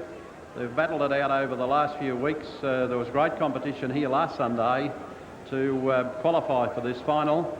And the first runner to go will be Robert Stewart, the limit marker. He's running in the grey, trained by Alec Pollock. He's off 30 metres. Robert won over 400 early this year, and previously, last year, he had an unlucky run by 3/3 in 400 metres. Joe Brown, trained by John Hawke, he's on 28. Joe Brown has gone from a 1,200 metre runner to a 400 metre specialist. He's won at stall over 550. The brown is John Evans, trained by Graham Goldsworthy, a winner over 400 metres at Burramine this year, and also over 100. The black is Max Warlaw, self-trained. Max is 40 years of age. I believe he reels off 20 metres in 24 seconds, about 5 or 6 each training night.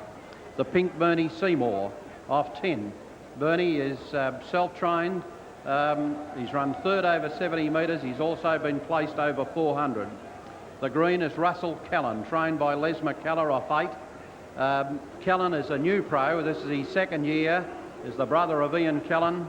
And the yellow, Glenn Chapman in the yellow, trained by Neil King, is the stall gift winner of this year.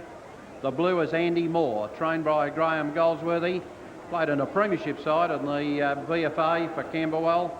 Also a place getter at stall and a winner over 400. The white is Peter Emerson, who had a great win here last week, trained by Brian Morgan. He's off 2. Peter was the winner of the Torquay, placed actually at Wangaratta and also at Lavington, and the final runner for running from scratch, Robert Kersop, second in the stall gift of 84. He won the Portland gift earlier this year, is trained by Ricky Dunbar. And that's our final field for the Nike Sprint of this year.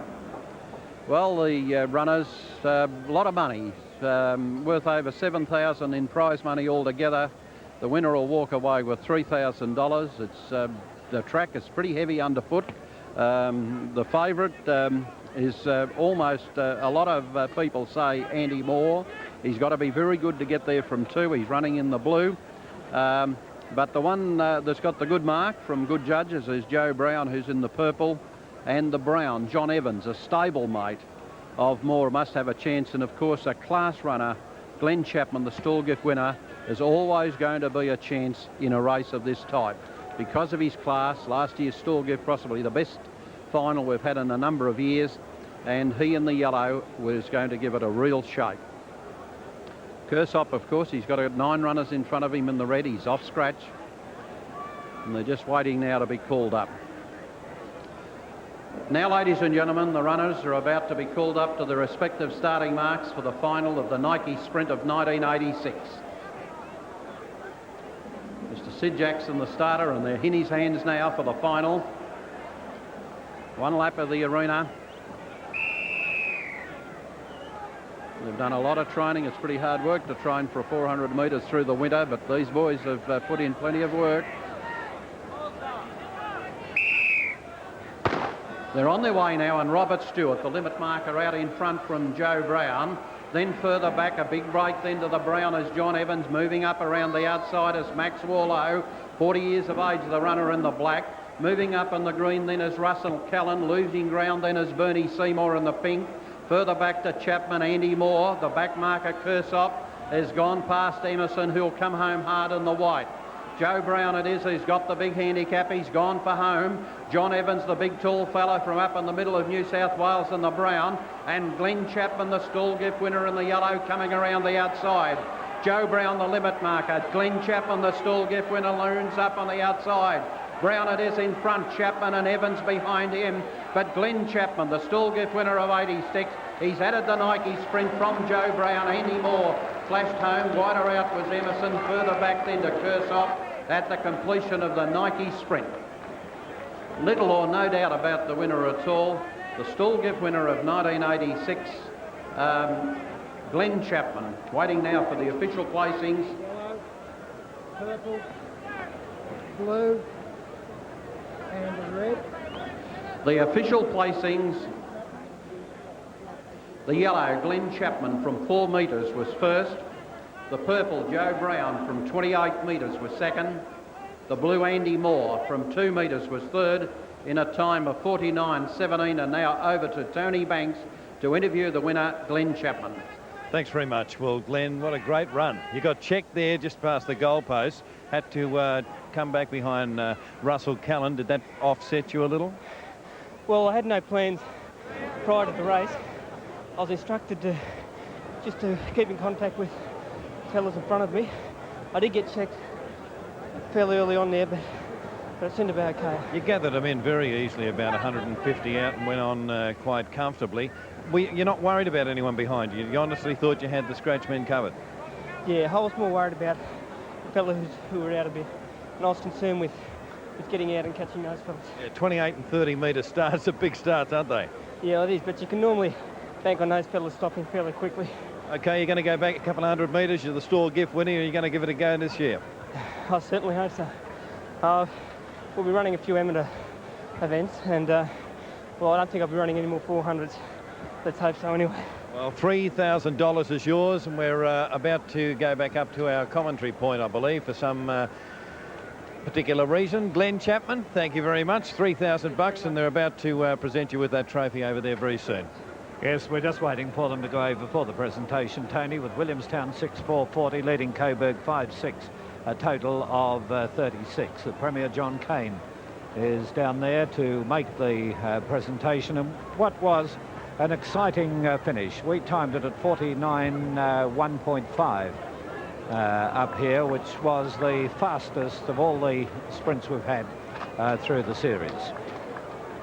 It won't be long before we have this presentation, so let's go down to the presentation area. For the official presentation of the 1986 Nike Sprint $3,000 check, it is a great pleasure to introduce the promotions manager of Nike Australia, Alan Miller. Thank you. I'd like to congratulate Glenn on his fine run today. Nike is a company that was founded by athletes, and we're very committed to the pursuit of excellence in sport. And to see a fine run like Glenn's today certainly makes the sponsorship worthwhile. I'd like to hand over to the Premier, John Cain, to present the cheque. Thank you, Alan. You've just seen the best of Australia's 400-metre runners contest a great race. And congratulations to Glenn Chapman for winning so well. And congratulations to all for qualifying to take part in this great sprint. Glenn, well done. A hard race, but you won it well. Here's your cheque for $3,000, the winner's cheque. Well done.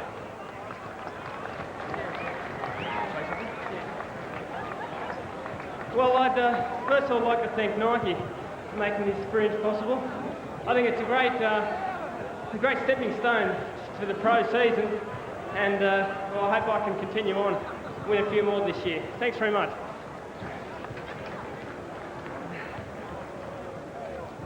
Right, and that completes the presentation here for the Nike Sprint. And just repeating the half-time scores in the big game, Williamstown 6-4-40. On the Mitsubishi scoreboard, Coburg 5-6-36.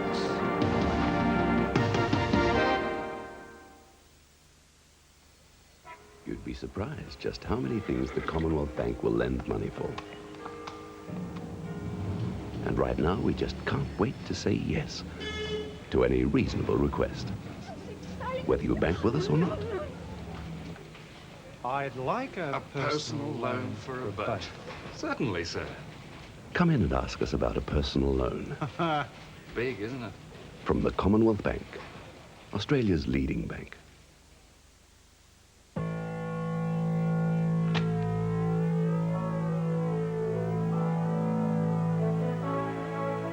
These men are heading for a showdown with some of the world's hardest opponents. The Swan Premium Open, brought to you by the 10 Network. If you enjoy great tennis, it's made for you.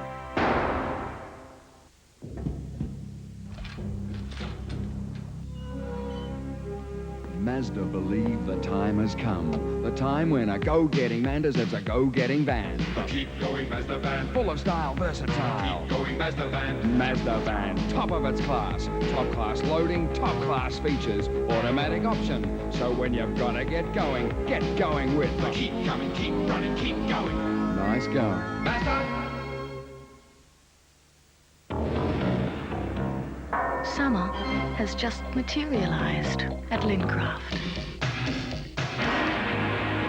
in the form of hundreds of new fabrics and hundreds of new designs.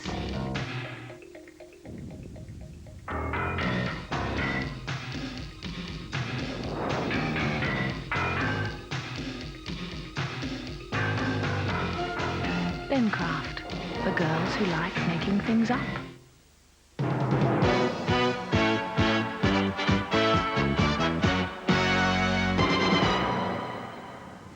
Good afternoon. The Victorian ALP has openly defied the party's federal executive by placing John Halfpenny #1 on the Senate ticket, ahead of Senator John Button. The executive will now intervene by rewriting the ticket, and John Halfpenny warns of the bitterness this will cause.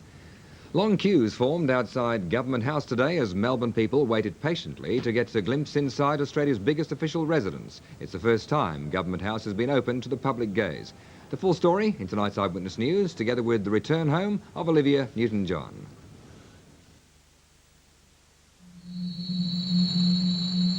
Because today's turbo engines run at extraordinary temperatures, your mobile team has engineered an extraordinary oil. New Mobil Super Plus. Turbo tested to protect all engines up to a staggering 350 degrees centigrade. That's the ultimate in protection.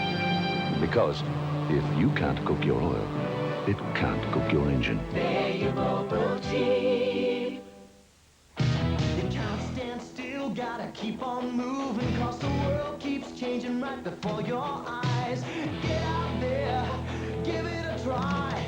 Taste the difference, you'll be surprised. Let's have a pie, a 4 and 20 pie. You'll be surprised with 4 and 20 pies. Let's have a pie, a 4 and 20 pie. Who'd realize, hey, what a surprise. 4 great tastes from 4 and 20.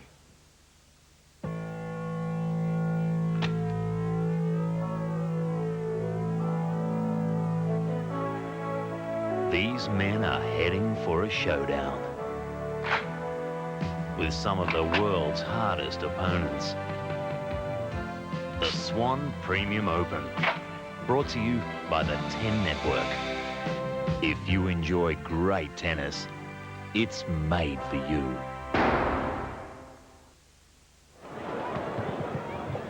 It's a great grand final between Coburg and Williamstown, with Williamstown leading by 4 points. Earlier in the day, Box Hill won the second division premiership and now will move into first division. They defeated Sunshine 14-14 to Sunshine's 11 goals 14. And now let's have a look, Ian, at the overall statistics of the game to this stage. It's a very even first half of football, and the statistics reflect that. We've got Coburg with a total of 160 possessions, Williamstown 152. Made up of 100 kicks for Coburg, 103 Williamstown, marks 30 Coburg, 33 Williamstown, free kicks, only 23 in total awarded up to half-time, 10 to Coburg, 13 to Williamstown, handballs 60 Coburg, 49 Williamstown. OK, umpires are back on the ground, and it won't be all that long before the match gets underway in the second half. Gary Bryce is here with us, and looking at the scores quarter by quarter, been a very, very even game, Gary. It has been all day, and we've remarked on that many times throughout the game. The pressure is certainly there. The tackling is ferocious by both sides, and hasn't really allowed the opposition team to really have a good run at the ball. And we haven't really seen any stages of typical VFA football. I'm talking that for our country viewers, because the VFA is usually open and fast and fairly slick brand of football, but today it's typical finals football, very tight, a lot of pressure, and both sides not willing to give their opponents any latitude whatsoever. Well, apart from our metropolitan audience, I'm sure that the audience through GLV8 in Gippsland would be enjoying what they're seeing happen here today. Now, just let's have a look at some of the highlights here, and we see the ball going down towards Coburg's forward line. Gumley coming in, and Gumley puts this through for full points, with Pastore being drawn out. And he was a lot in that quarter, and they've woken up to Pastore, Gary. He was staying back, and the full forward was staying back with him in the first quarter, and he was shining. Now in the second quarter, the full forward in Ingram kept drawing him right upfield. That's why I said I was surprised when they actually put their centre-half forward in Christensen back to full forward there, because Ingram was doing his job, dragging him out of that position. They did score 3 of their goals when no one was in the goal square, so I thought it was a pretty good move. Whether it was planned or not, it's another thing. Well, what about yesterday with the big VFL preliminary final? Looks to be a good one coming up next week. Well, it was disappointing from the Fitzroy point of view, but they have had a magnificent season, and full credit to them. They showed the sort of courage that they've displayed all year. They just weren't good enough on the day, and I think Hawthorn really starting to hit their straps, although I don't think they're back to their best yet, but they must be going into next week's grand final with a lot more confidence. Well, there's been a bit of slinging going on through the week between the VFL and government circles with regard to scalping. Did you see any? Well, there was quite a bit around, and a few people were taken for rides, apparently, a couple that we know. But yes, it's still something that we really need to clean up in football. We've people paying much more than the price they should have to go and see a game. Have you and Harry Beitzel discussed this on your program? I see Harry at the big lunch. We did have a talk about it yesterday. We had a caller this morning on our program on 3AW about it. Or yesterday, actually, after the game, someone had to saw a scalper selling them for quite a huge amount of profit. Where do they get them, Gary? Well, I was going to ask you. You seem to have plenty, but, well, I don't know. There's quite a few rumours around that some of the clubs have some excess. They try and get a little bit more for them, but I couldn't really say. I'll tell you an interesting thing. This is going back some years ago when Jack Hamilton used to work with us on air out at the Channel. He used to work on a Friday night panel show when he was Assistant Secretary of the VFL. Ted Whitten was also on the panel. And the week before the grand final, Ted Whitten accused Jack of something with regard to scalping. And Jack said, "You produce the tickets next week and I'll believe you that scalping's going on." And Ted said, "I can bring as many as you like." So comes the following week on the Friday night before the grand final, just as we're finishing the show, Jack turned around and said to Ted, "Where are those tickets, Ted?" Ted pulled a wad of tickets, finals tickets, out of his pocket, about half an inch thick. And he said, "There you are, I told you I could produce as many as you like." Jack said, "Give us a look at them." Ted foolishly handed them over. Jack Hamilton ripped them in half. He said, "If you got that many, they're illegal." And down they went on the floor, and the closing shot of the show was Teddy Whitten picking up the torn tickets because he'd borrowed them from the club for the night. So you do have a Millier former commissioner, chief commissioner, still chief commissioner, Jack Hamilton. He's always been regarded as having a great sense of humour. And I think it'll be football's loss with Jack moving out of it. Anyway, here's Tony Banks with Phil Cleary. Thanks very much. Well, you've got plenty of attention out here today, Phil, and what did you say to the players at half-time? Well, I point out it's a very hard game. You know, it's a really top, one of the best grand finals you could see. I think for pressure, it's really hard going. I think the boys just got to work hard. I've asked them to try to run the ball as much as they can and get our system going. I wasn't happy. I don't think we've played well. We haven't played well, and we're only 4 points down. And I think we can really play much better. Williamstown really finished with a burst just before half-time. They did. They went on with the job at that time. But then again, we made a couple of errors too that let them in, and we should have been further ahead. We can play a lot better. Okay. Right, thank you, Tony. And Bruce has just pointed out Laidler's gone to full forward there, Gary. Yes, well, it's a good move. I thought, as I said at half-time at the interval before, that I think Laidler, he kicked 5 goals in the second semi. It was a surprise that he started on the back line. He has done very well there, but if you've got guys who can kick goals, you get them on the forward line. I think that's a good move by Coburg. Wind is blowing towards the left of the screen, and that is towards the lake end, the end to which Fotheringham has moved. That means Williamstown will be kicking down there. Sound like Bob Hawke then. I could have said that in 2 words. Anyway, we're waiting on the umpires to come in for the bounce. Umpire Graham Marcy with umpire Jeff Ryan. What have you thought of the umpiring, Gary? I thought it's been pretty good. The game could have got out of control, and we expected it to happen, but the umpires have kept quite a good control of it. Boys from Willie have asked me to send a call to their trainer who's ill, or one of them, Walter Clark. No doubt you'd be enjoying the game, Walter, particularly at this stage, with Willie being 4 points up. All right, signal to the timekeepers. Big Kershaw with Wiedemann. They have to move in on the ball. There goes the bounce. And it's Kershaw directing it out. It goes wide, taken away by Freeman. Freeman bangs it up towards the full forward zone. Pastore coming out, tries to meet it. There was Wheeler tapping it out towards Pastore. He passes back here in the direction of McTaggart, who couldn't handle the ball before it went over the line. Listen to the crowd. All waiting for one team to break away, and the Williamstown supporters will be worried it's going to be Coburg. That was Allison riding his opponent Kershaw into the ground. So Kershaw gets ready to try the big leap again with Wiedemann. Wiedemann gets the knockout from the ruck. But it's Michelli who takes it away. Michelli short of the centre. Oh, a thump going on there. And the umpire's given a free kick, and it will be taken by Morrison. Morrison at centre half back. For Williamstown, trying to move away from the players, looks for Murphy out here. It'll bounce before it gets to Murphy. Dropped that a bit too short. Taranto comes in. Taranto now towards the half-forward line, and Ede comes in to take the mark. Laidler moving around on the forward line. And Pastore's learned his lesson. He's staying back a bit. There goes the kick. It'll drop that bit short. Up they go. And it's Michelli who tried to break it away. Comes out here in front of the pack. Morrison goes down in front of them, and the umpire will come in for the ball up.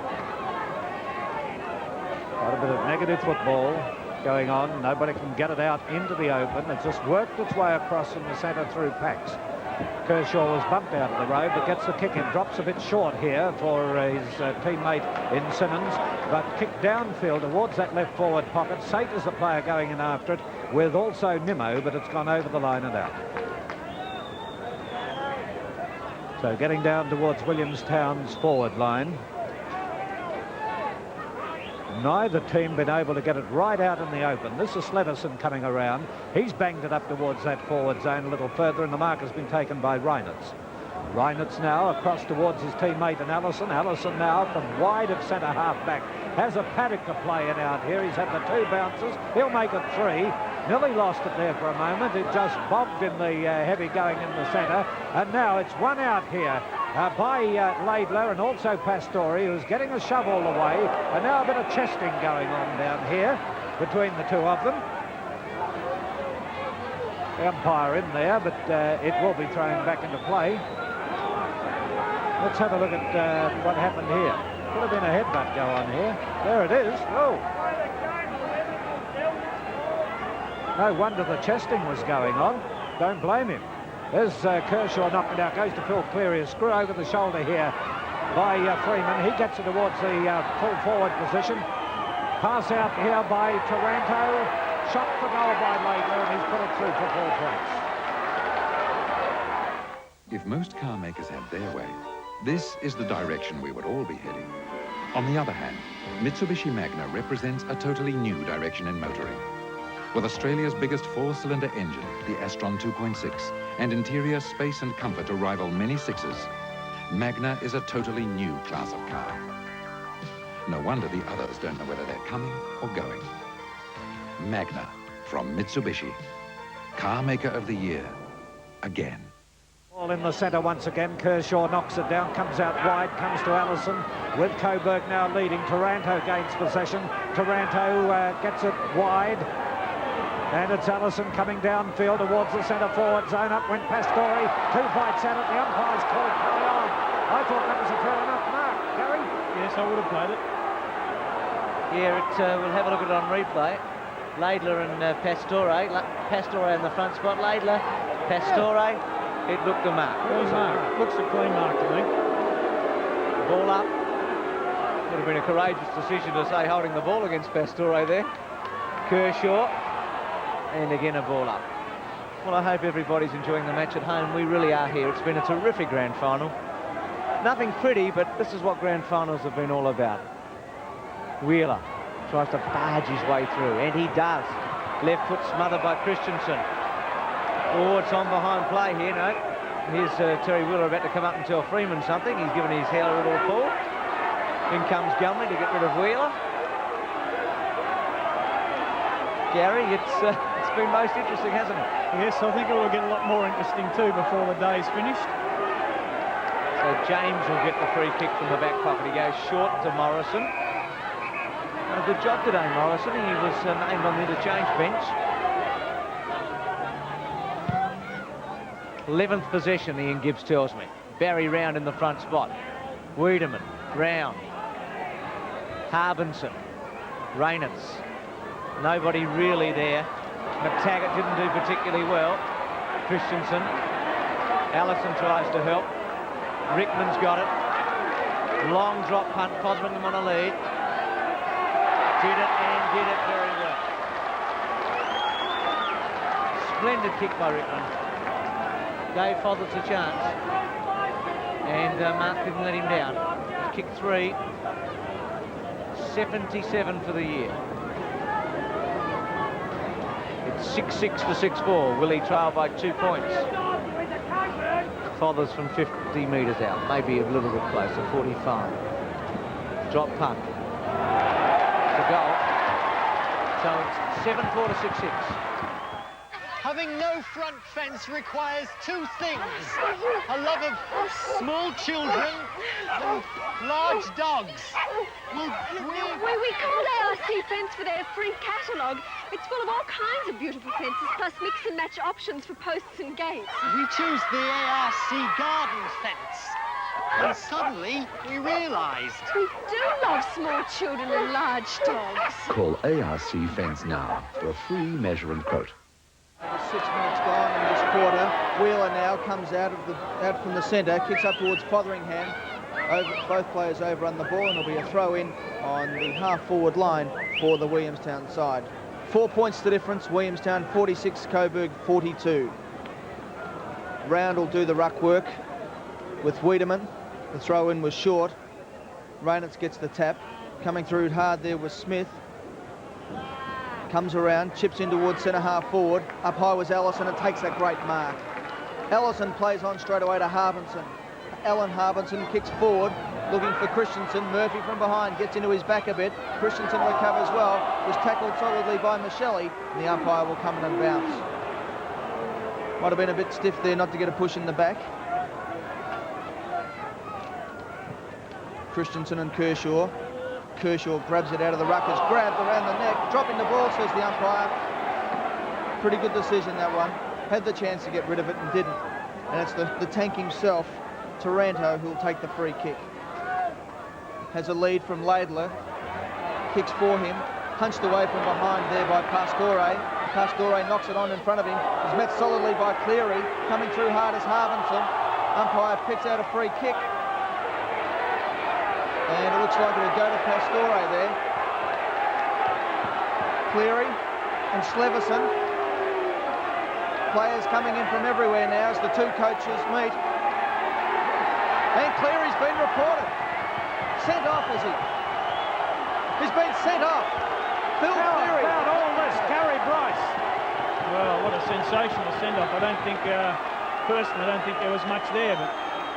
All right, see if Tony Banks has got a word.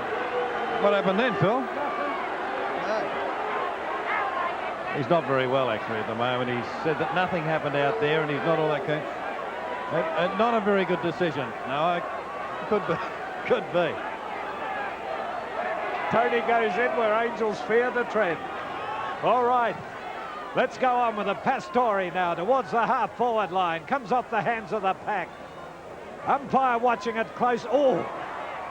Coming through is Rickman now. Rickman gets his kick in, out into open territory at centre half forward. A back balk here, as we see coming downfield, is Cale. Cale shoots the goal, and it's through.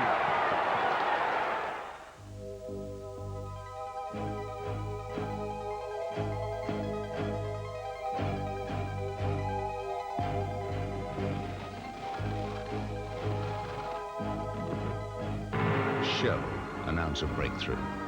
The first high-performance unleaded petrol. Break free. New Shell Ultra High. The first high-octane, high-performance unleaded petrol.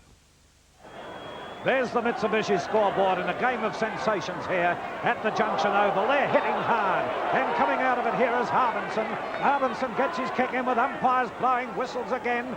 Runners moving out onto the ground, and a free kick has been awarded to that player back downfield. I think you're enjoying this, Gibbsy.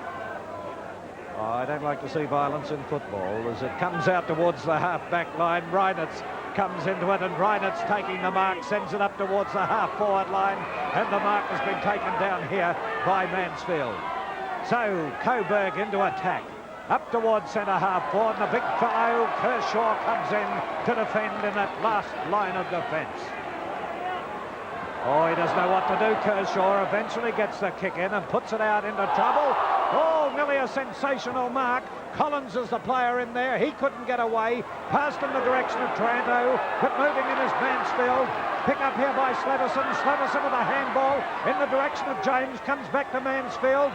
Mansfield now to Harbinson. Harbinson up towards the half-forward line. There's the captain and coach showing the way as he comes downfield, passes to Morrison. He gets grabbed high. There's a player felled. Wide of centre half forward. There's another blow on the half forward flank with Simmons in the hands of the trainers in another area on the ground. Gee, Phil, there he is. I reckon Phil Cleary could think that Terry Wheeler's a bit lucky to still be out there. Wasn't much difference between what Terry did a moment ago and what poor old Phil did 5 minutes earlier. Well, it's Morrison on the half-forward line. And Morrison gets his kick high towards centre half-forward. Up goes the big fellow, Barry Round. The umpires awarded the free to Wiedemann, and Round didn't dispute it. Must have got into the back. Bruce.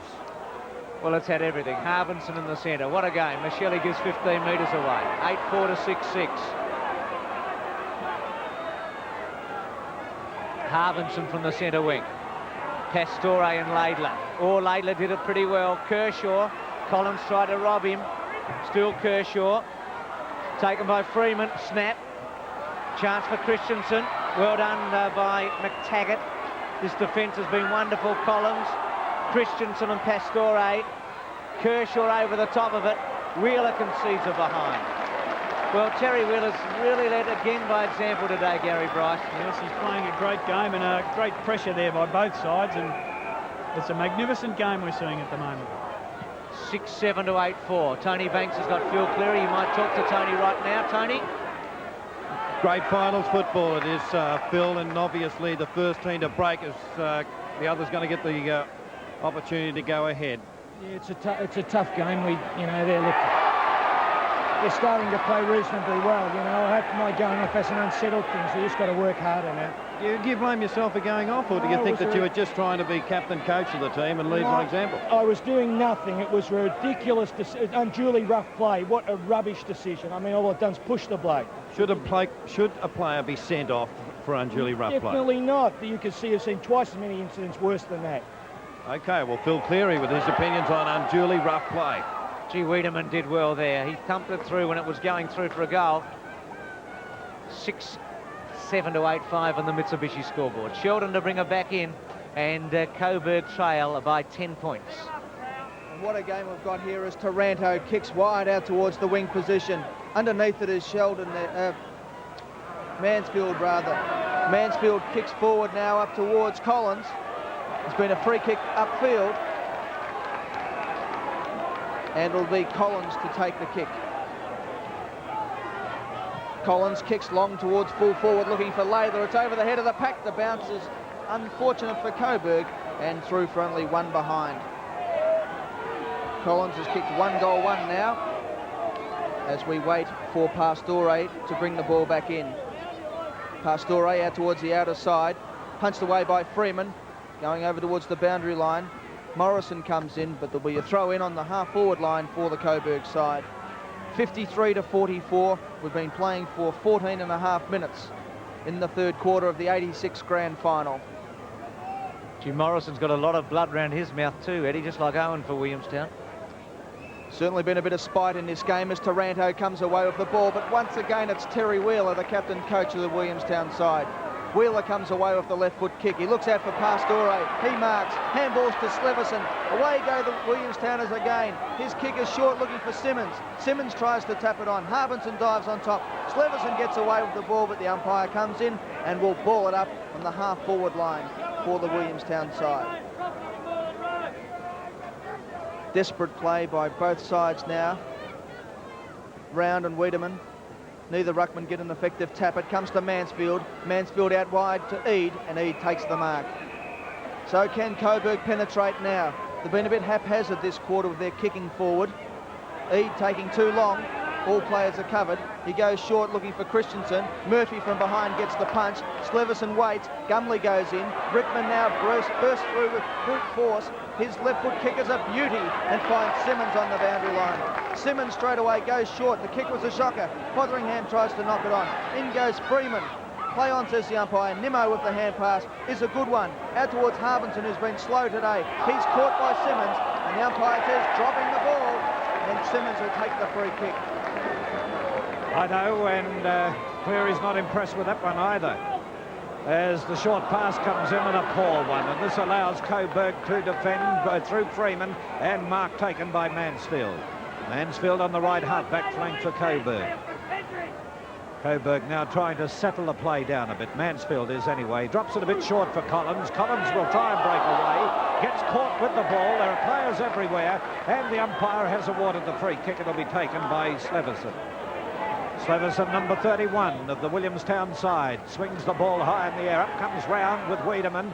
Down it goes. Little men wanted here. The big fellows can't get down to it, as we have Nimmo coming out of the pack with the ball. He goes for a mighty long hand pass, as good as a kick, out here to Allison. Allison back in the direction of Taranto, and Taranto bursts his way through with a hand pass, but Wheeler now putting the shoulder down, will come through, kicks it out towards the boundary line, and it'll go over the line and out of bounds. He's playing a colossal captain-coach game, Gary. Yes, magnificent leadership there. Is outnumbered about 3-1 and was still able to get it over the boundary. Great play, Terry Wheeler. Coburg 6-8-44, trailing Williamstown on the Mitsubishi scoreboard, 8-5-53. Back in it comes, and it's Allison gaining possession. He goes for the hand pass, tries to give his players the run on the ball, but it comes through to Owen. Owen runs over the line with it, nearer the goal of Coburg at the Fitzroy Street end of the ground. No one able to break away, really, and we've been waiting on that to happen all this quarter. Sure, they've got enormous problems, Coburg, at half-forward. They just don't seem to know what to do with the ball or get it through there. Well, let's see if they can try and get through that defence now. They've got it on the half-forward line, and here's Taranto, passes it across, and it's Freeman trying to break away. He goes for the short pass, looking for Laidler, who is out on his own in the pocket. He can line them up, put it on its way, and what's the crowd say? One behind. So there it is. Coburg go to 6-9-45 with Williamstown on 8-5-53. Real pressure, Gary Bryce. Yes, and fooling around with the ball, Coburg, far too much. They're not getting it down quickly. They're looking for the handball instead of getting the kick down to their forwards. Sate now paying attention here to Nimmo. It's tapped into the hand. Oh, round the neck, right in front of the umpire. And the free kick will be taken by Ian Rickman. Now it's down to Jones. Jones now running at centre half forward, puts it on its way. And there's a mark taken by Kale over the shoulder. And it's full points on the board for Williamstown. True Blue Superfade denim jeans for men. It's ingenious. True Blue Lee Superfade stretch denim. Textured Superfade stretch denim for True Blue Aussie men. Made in Australia by Lee. It's ingenious. Britannia's True Blue too, with True Blue shirts, textured Superfade denim jeans, and summer whites for True Blue Aussie men from Britannia. It's ingenious. True Blue Superfade denim jeans for men. Well, there's the scoreboard. Williamstown leading. And Coburg trail 59-45. Collins. Michelle's got hold of him. They're desperate at the moment, Williamstown. Still Michelle. Now Freeman. Laidler. Pastora. McTaggart missed it. Morrison. This back line, which has been just so good through the finals, is standing up again. Murphy chips it to Sate. To Smith. Now Smith. Short to Simmons. And got him. I think that might have been lace out too. Larry fell over. To the pocket. Fothers. Zanin at the back. And again a ball in. Got problems at centre half forward, Coburg, Gary. Yes, well, I don't think they know who's going to be playing there. They've got Eade there at the moment, and also Christensen's supposed to be in the forward pocket, but he's lurking around there. I'd be inclined to leave Christensen there, let him keep fighting for the ball in the air, and let the little guys do the rest of the work when it hits the ground. Big Barry over the back with a thump. Zanin, Fothers, tap back chance here for Williamstown. Owen, goal. 10-5 to 6-9. They've taken a grip on it. Gotta keep on moving, cause the world keeps changing right before your eyes. Get out there, give it a try. Taste the difference, you'll be surprised. Let's have a pie, a 4 and 20 pie. You'll be surprised with 4 and 20 pies. Let's have a pie, a 4 and 20 pie. Who'd realize, hey, what a surprise. 4 great tastes from 4 and 20. Mitsubishi scoreboard. Phil Cleary on in a moment. 10-5 to 6-9. Smith. Still with Smith. Tony Banks talking to Phil Cleary. Can you go back out, Phil? Yes, I will. Yep. Where do you think you're falling down at the moment? In the centre? Yeah, everywhere, Tony, everywhere. They're too physically strong at the moment. We're not picking up, not manning up. Still got time to come out of it? Plenty of time, plenty of time. Right, Phil Cleary. Good stuff, Tony Banks with Phil Cleary.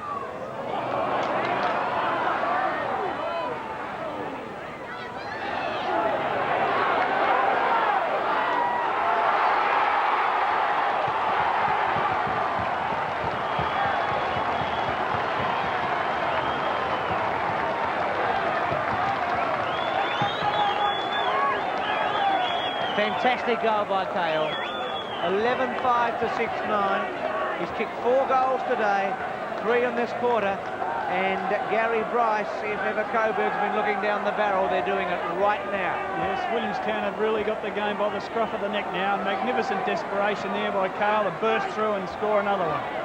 Almost 22 minutes gone, 26 points the difference. Brown's gone down in the centre of the ground. I think as a result of a head-high tackle from Gumley, the free kick going to Wiedemann. Wiedemann kicks long towards centre-half forward. Collins backs back bravely into the pack. James now at the hand pass to Murphy, who's been a great player since quarter time. Murphy kicks long towards Kershaw. The ball will bounce over the line, though. There'll be a throw-in on the half-forward line for the Williamstown team. 26 points the difference. Coburg desperately need a couple of goals now. It'll be Kershaw and Wiedemann to do ruck battle. Kershaw from the side. Neither ruckman get an effective tap. It comes to Sate. Sate's kick forward, and it's Smith, who has marked about 45 metres out from goal on a 45-degree angle and is normally a lovely kick of the football. He's kicked 1 point for the game, and I'd say he'd back himself in here. The kick is on its way, and he's made it 1-1. Jaffers! Well, hi-ho, Silver, it's Jaffers time! They make up balls that are just divine. Jaffers ain't flat, they're not even square. Whoa, Jaffers! They're chocolatey balls with orange coating. Roll around your mouth and keep on floating. Shake those Jaffers round your big long tongue. Making it sound like clunk, clunk, So flippity-flip and hippity-hop. Roll your body down to a Jaffer shot, 'cause life's a ball with Jaffers, yeah. Life's a ball with Jaffers, yeah. Life's a ball. 23.5 minutes gone by in the third quarter, and look at that score. Williamstown 12-5, 77, Coburg 6-9, 45. Phil Cleary walking the boundary line, ready to come back on field. There he is. And they've kicked 6-1 Williamstown in this quarter to 1-3 by Coburg. And now we're waiting on this kick. And here's Brad Nimmo out here waiting for it. He's got it wide at the centre, dodges his opponent beautifully, and now can he put it up to Laidler? He's dropped it a bit short to the big Laidler, and Laidler has taken the mark. He's asking for a 15-metre penalty, but that was a shoulder-to-shoulder bump. So Laidler now, with Collins coming off the ground, being replaced by Phil Cleary. Listen to the crowd. I'll give him something every time he gets near the ball. Now Laidler gets the roost in, but it's offline. Christensen wanted down here. Taken away by Murphy. Murphy gets it out towards the half-back line, and here's James. Look at him go. The young star of VFA football passes to Smith. Smith now goes further downfield, drops it a bit short towards centre-half forward. Players move in solidly. There's Cleary with the ball. Listen to the crowd. Trying to break through them is Harbinson. Can't break away. Over it they'll go, and the umpire will come in for a ball out. Williamstown 12-5, 77, Coburg 6-9, 45. Well, you said at the beginning, Gary Bryce, that you thought Coburg would win it. Do you still think so? I haven't written them off yet, but certainly we'd have to say Williamstown are far more impressive at this stage, Phil. All right, Gary, now it comes through here towards Michelli. He got grabbed a bit high, and he'll get the free kick. Michelli of the Williamstown side goes for the hand pass and gets it out here to his teammate Owen. Owen towards centre forward. Up they go. Pushed back to centre half back, and breaking away is Brad Nimmo. Nimmo gets the hand pass in. Oh, Mansfield beautifully tackled there. And Simmons kicks it out here to the half-back line, or the half-forward line, to James. James in turn to Morrison, and Morrison has taken the mark. On an acute angle, but well within scoring range. It's his first shot for goal.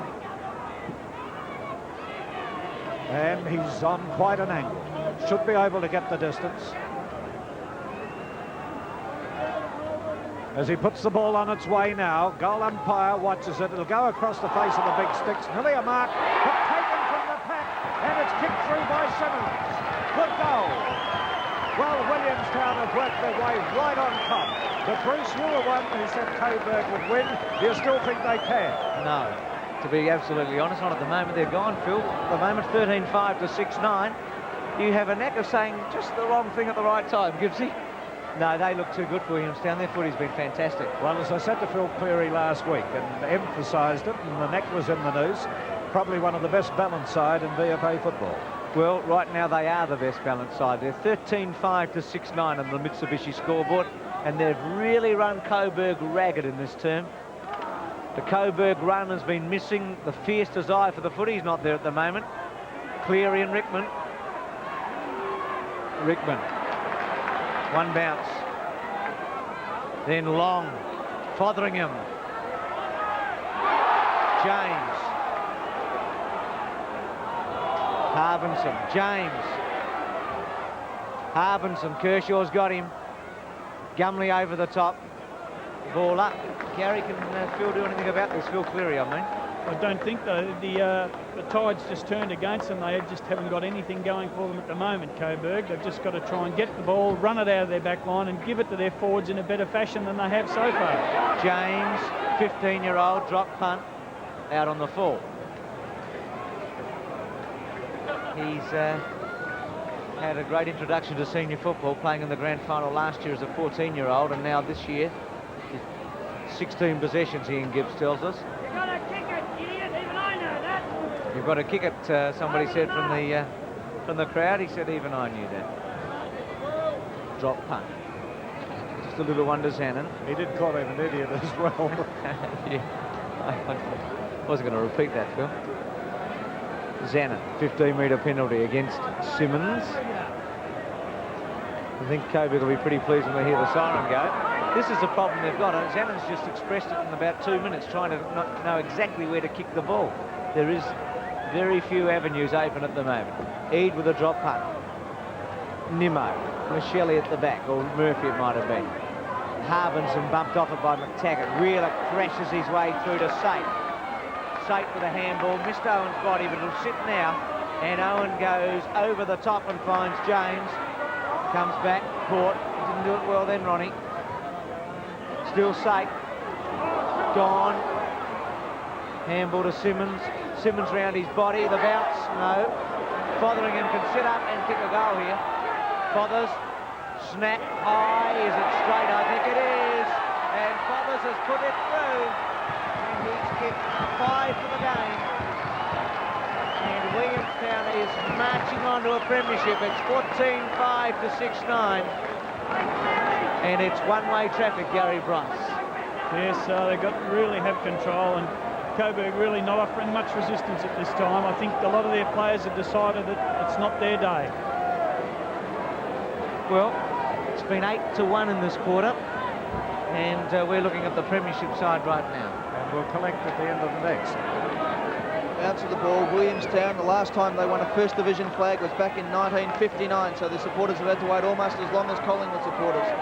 Gumley out of the centre now up towards Laidler. It's punched away by Pastore. He recovers and clears out towards the outer side of the ground. The ball bounces over the line, and that's been the story of the day, with Pastore being a great fullback. Collins back on the ground for Coburg.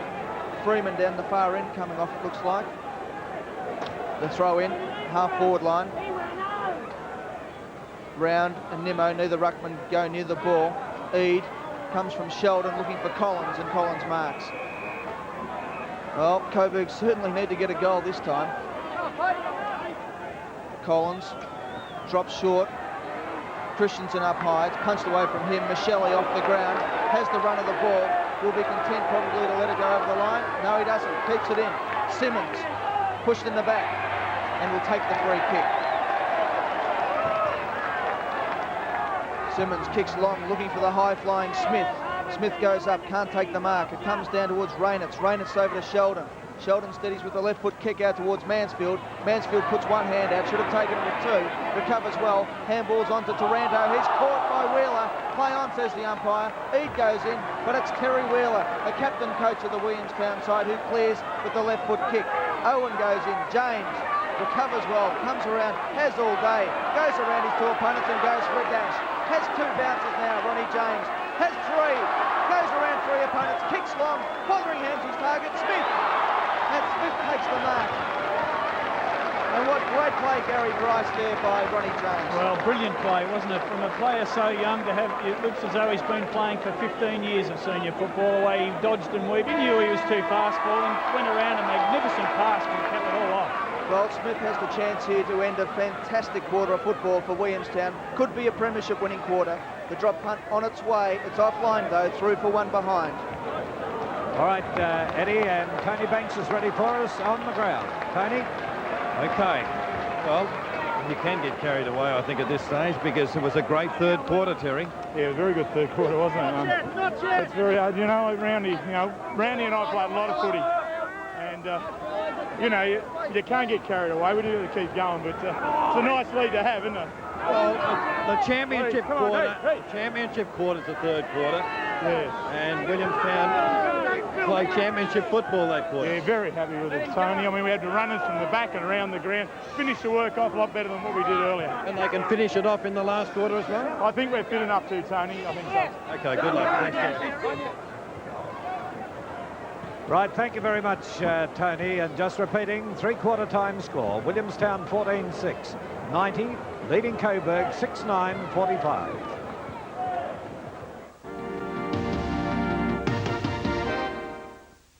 If most car makers had their way, this is the direction we would all be heading.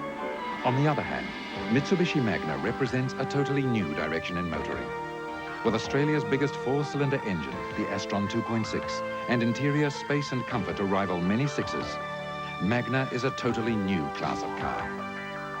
No wonder the others don't know whether they're coming or going. Magna from Mitsubishi. Car Maker of the Year. Again.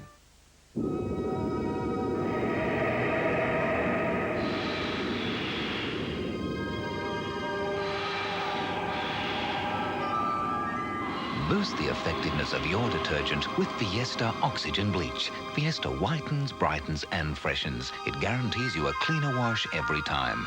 Fiesta's an antibacterial bleach that's safe for all colours and all fabrics too.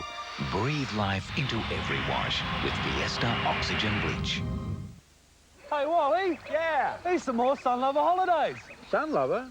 Yeah, Sunlover holidays in Queensland. Ah, like fair boating in the Whitsundays, or a shot at the casino. Not forgetting the Barrier Reef and tropical Cairns. With over 300 value-pack Sunlover holidays, you'd be an ice block night to holiday in Queensland. Hey, Wally. Book your wonderfully warm Sunlover holiday through your Queensland Government Travel Centre or talk to your travel agent. Ah, Queensland. Beautiful one day, perfect the next. Monday night for the first time on Australian television.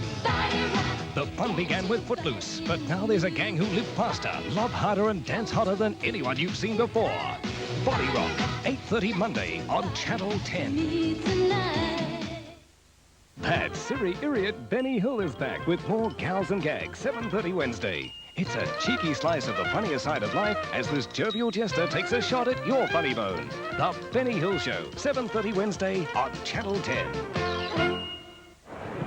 Well, Coburg had a bad quarter. Williamstown a brilliant third quarter, particularly in the second half. Williamstown 14-6, 90, leading Coburg 6-9, a total of 45. And Gary Bryce, until halfway through that quarter, still a very even game, and it was just a case, I think, with the pressure that was on for the first half of the game, which team would get that break.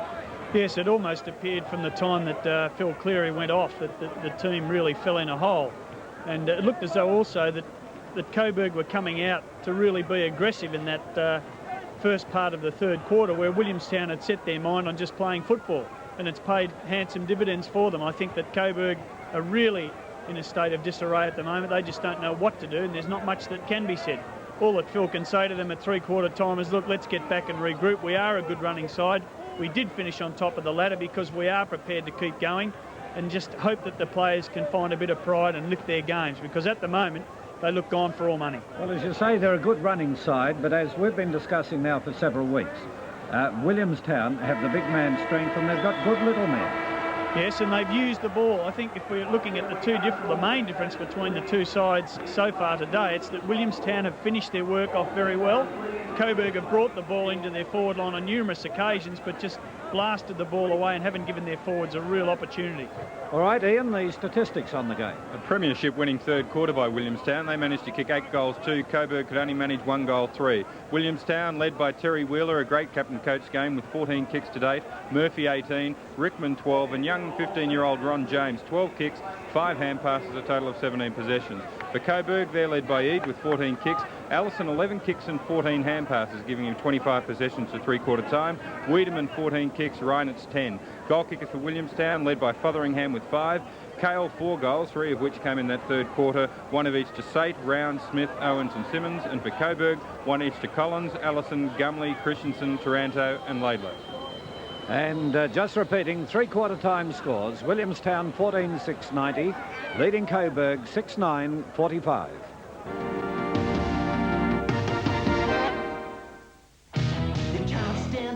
Gotta keep on moving, cause the world keeps changing right before your eyes. Get out there, give it a try, taste the difference, you'll be surprised. Let's have a pie, a 4 and 20 pie, you'll be surprised. With 4 and 20 pies, let's have a pie, a 4 and 20 pie. Who'd realize, hey, what a surprise. 4 great tastes from 4 and 20.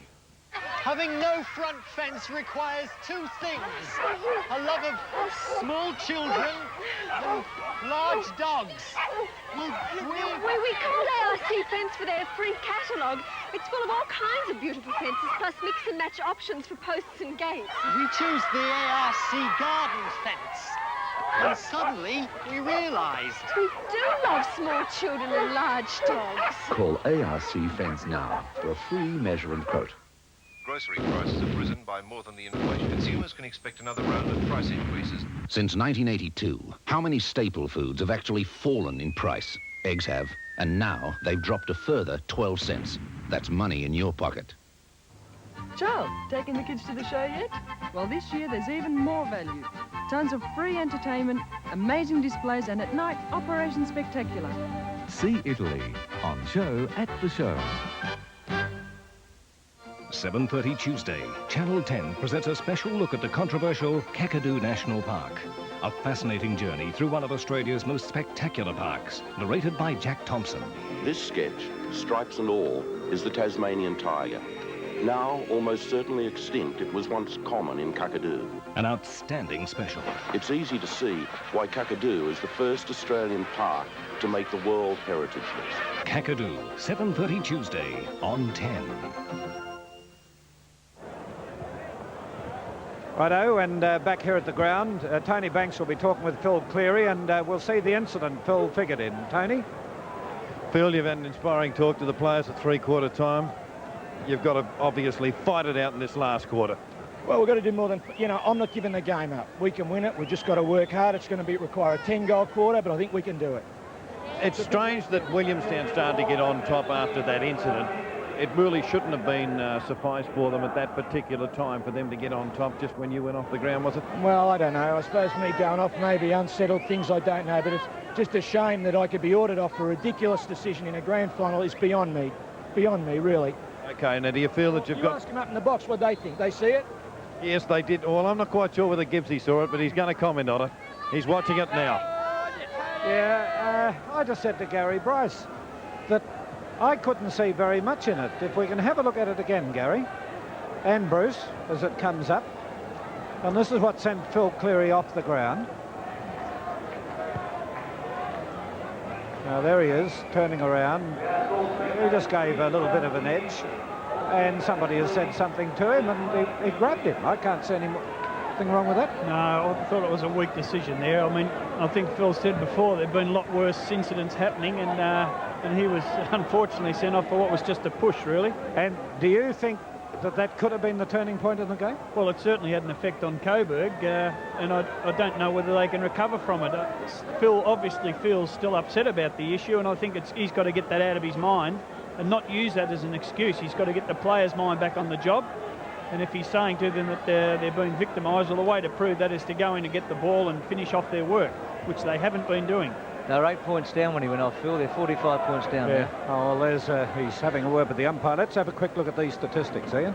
This is one of the occasions where the statistics don't really tell the story. Possession's still pretty even, 221 Coburg, 225 Williamstown, 139 kicks Coburg, 160 Williamstown.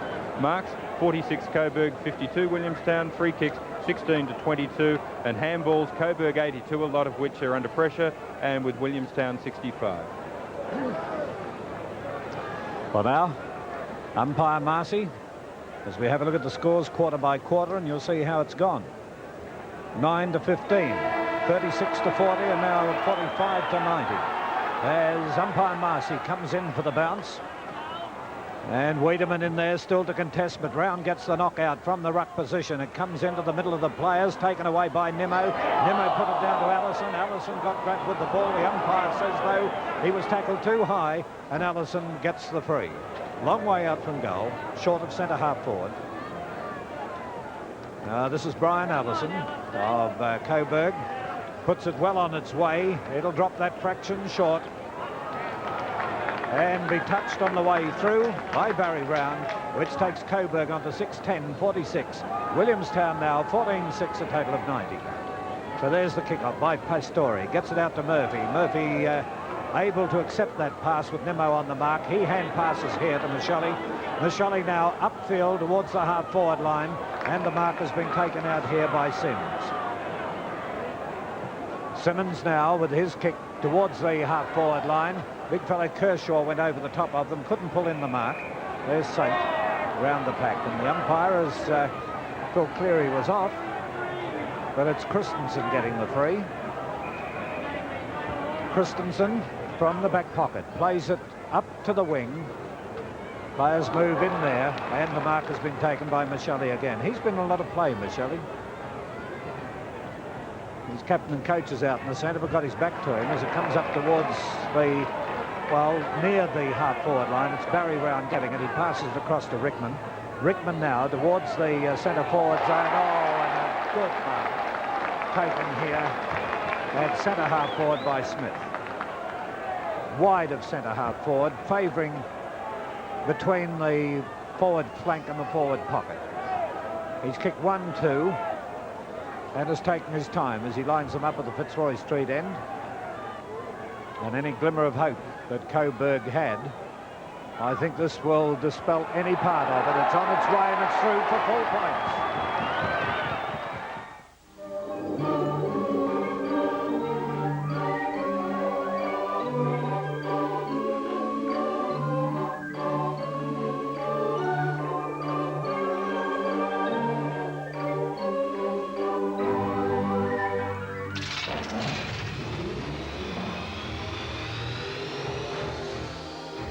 There's only one unleaded petrol that breaks new ground, that breaks free. New Shell Ultra. Mitsubishi scoreboard 96 to 46, 50 points the difference. Smith, who has done really well since that indiscretion in the first 5 minutes. Coburg bring it out through Sheldon. It was good early, but like a lot of his mates, has died out of it. Christensen in the back line now with Nimmo at centre half forward. Gumley, flat-footed. Nimmo. High drop punt by Brad. Didn't go a long way. Harvinson underneath it. He's been disappointing today, Merv. Micheli's been excellent. Murphy, after being beaten for a quarter, has really taken charge. 19th kick to Kale. Kick 3 in the third quarter, Kale. 4 all up. Sleverson, very good all day. 15-6, 6-10. First premiership since 59 in the first division for Williamstown. To centre half forward. They won the second division in 76, but 59 since the first division. And 10 all up. So it'll be 11 in the first division. And James will celebrate with a left foot, which has hit the post, so he's not celebrating. So it's 15-7 to 6-10. Gary, do you think Ronnie James can play league football? Well, as a 14-year-old, he's 15 now, isn't he? Getting a bit old. But no, I think he could make an excellent player. He's got the pace, he's certainly got the skills. It's just a matter of maturing a bit more, and I think he could be a very valuable league player. Well, there's one man who's already proven that he could be who was a champion league player. He passes to the youngest player on the ground, and James takes the mark. He runs around his opponent, lines it up. What does he do this time? He puts it offline once more. So bad luck there again to James. He's second behind for the quarter and the game. And a great mark earlier there to Barry Round. Round, of course, playing in what will be his first grand final win in senior football after a distinguished career, which included the Brownlow medal. Collins now, out from defence. Kicks out towards the half-back line. Simmons from behind, but the mark taken out there by Raynitz. Raynitz goes short in towards Christensen at centre half-back. He plays on, chips forward looking for Cleary, and Cleary, to the boos of the crowd, takes the mark. Bill Cleary goes short, looks for Laidler and finds him, and Laidler juggles it, just takes the mark in front of Pastore, and will line up for goal about 35 to 40 metres out on a slight angle. He's kicked 1-1 for the day. He's lining up for Coburg's 7th goal. Drop punt on its way. He's put it through. That's his second. You'd be surprised just how many things the Commonwealth Bank will lend money for. And right now, we just can't wait to say yes to any reasonable request, whether you bank with us or not. I'd like a personal loan for a boat. Certainly, sir. Come in and ask us about a personal loan. Big, isn't it? From the Commonwealth Bank, Australia's leading bank. They've been playing 7 minutes into the final quarter here, and it's Coburg into attack again. They need quick goals, Coburg, or throw out the pack by Wiedemann, but the umpire had already blown the whistle, and it will be a ball up at Coburg's centre half-forward position.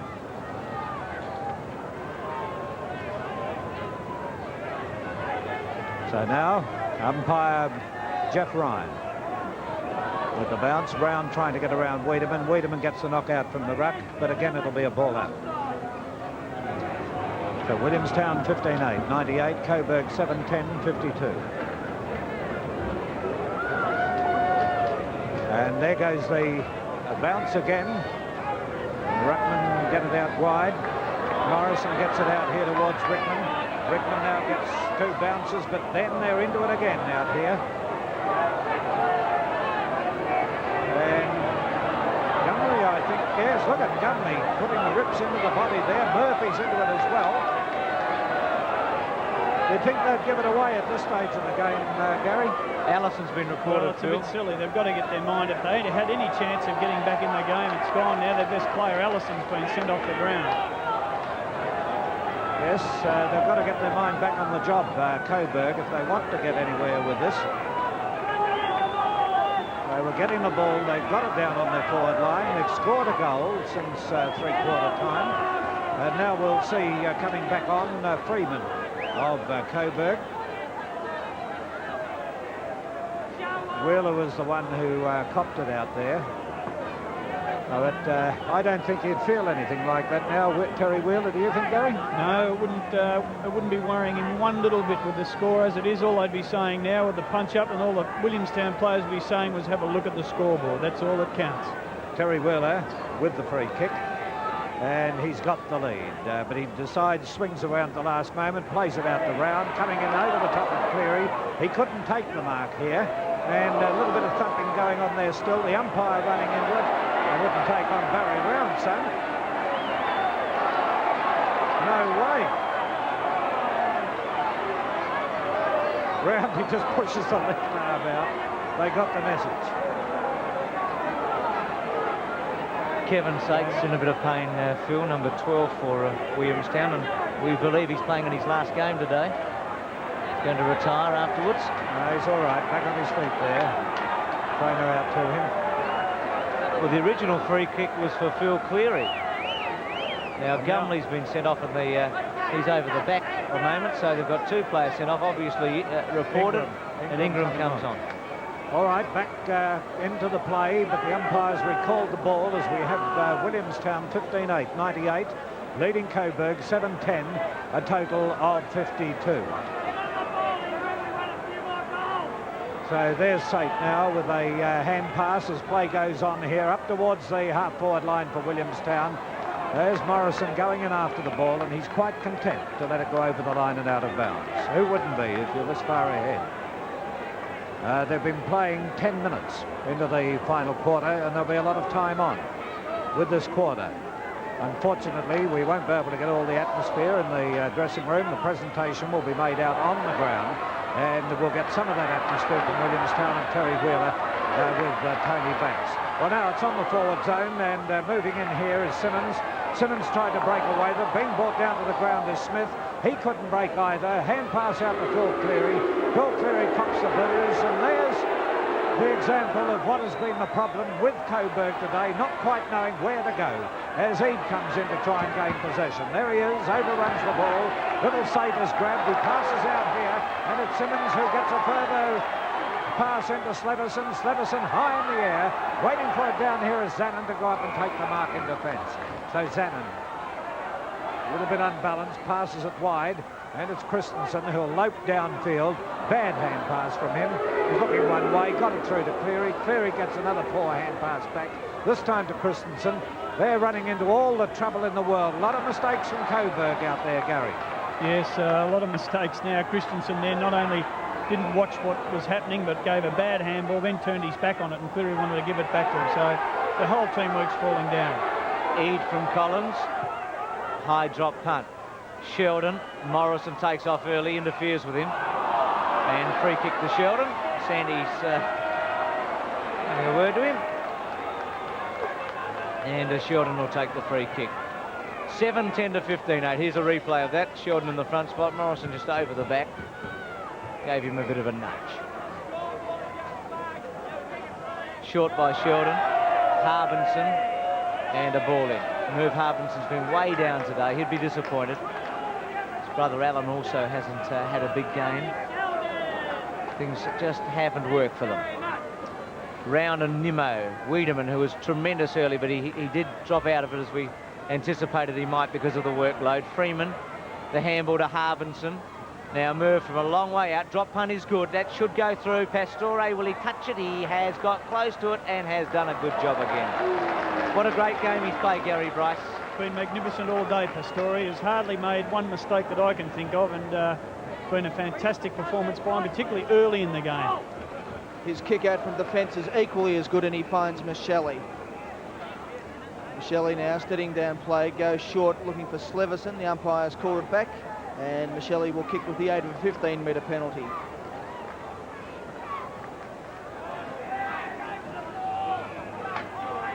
So Wayne Michelli gets the hand pass onto his captain and coach in Terry Wheeler. His kick is a flat punt, it floats in. Wiedemann picks up, handballs over to Raynitz rather. Raynitz over to Cleary. Cleary to Alan Harbinson. Harbinson's chip kick in finds Ingram. Ingram plays on straight away. Is tackled by three players onto the left foot. The kick will be a goal, and that's a pace saver for Coburg. Mazda believe when you've made a ute as great as the top one-tonner, the only way to make it better is if you make it three ways. The top dual cab from Mazda with 4 big doors load even more of the gear you work or play with. The top cab plus from Mazda, the versatile ute that's weekday tough but has extra space to Sunday with. Only Mazda could improve the top one-tonner. So now Mazda B comes three ways. 39 points of difference on the Mitsubishi scoreboard as Cleary valiantly tries to get his team going again. He kicks forward, the umpires paid the mark, and it'll go to Michelli. Michelli clears out towards the outer side of the ground, finds Smith, who after a bad first quarter has come good. Kicks up to Barry Round, and the big fella's 10 yards clear. He plays on straight away into Morrison. Morrison showing the ball to everyone who wants to have a look. Kicks out towards Sleverson, and Sleverson, who's been a workhorse for the last 4 weeks, takes a diving mark. Rick Sleverson will line up from 45 metres out from goal, almost directly in front. The drop punt on its way will drop short. Collins comes in and takes the mark. Collins, who started the game up forward for the Coburg side, now playing at full back. Kicks out towards Nimmo on the outer side of the ground. Nimmo takes the mark. Has no real leads coming. Decides to go short, looking for Sheldon. Smith almost takes the mark. The umpire's paid it. And Grant Smith, will take the free kick. And it's on again out there between Sheldon and Smith and Wheeler. Wheeler content to direct traffic out there. And have a look at Terry Wheeler. He's telling everybody what the score is at the moment. He's quite happy to let things go on. So Smith now, far too way out to goal. Will drive it forward towards the forward pocket.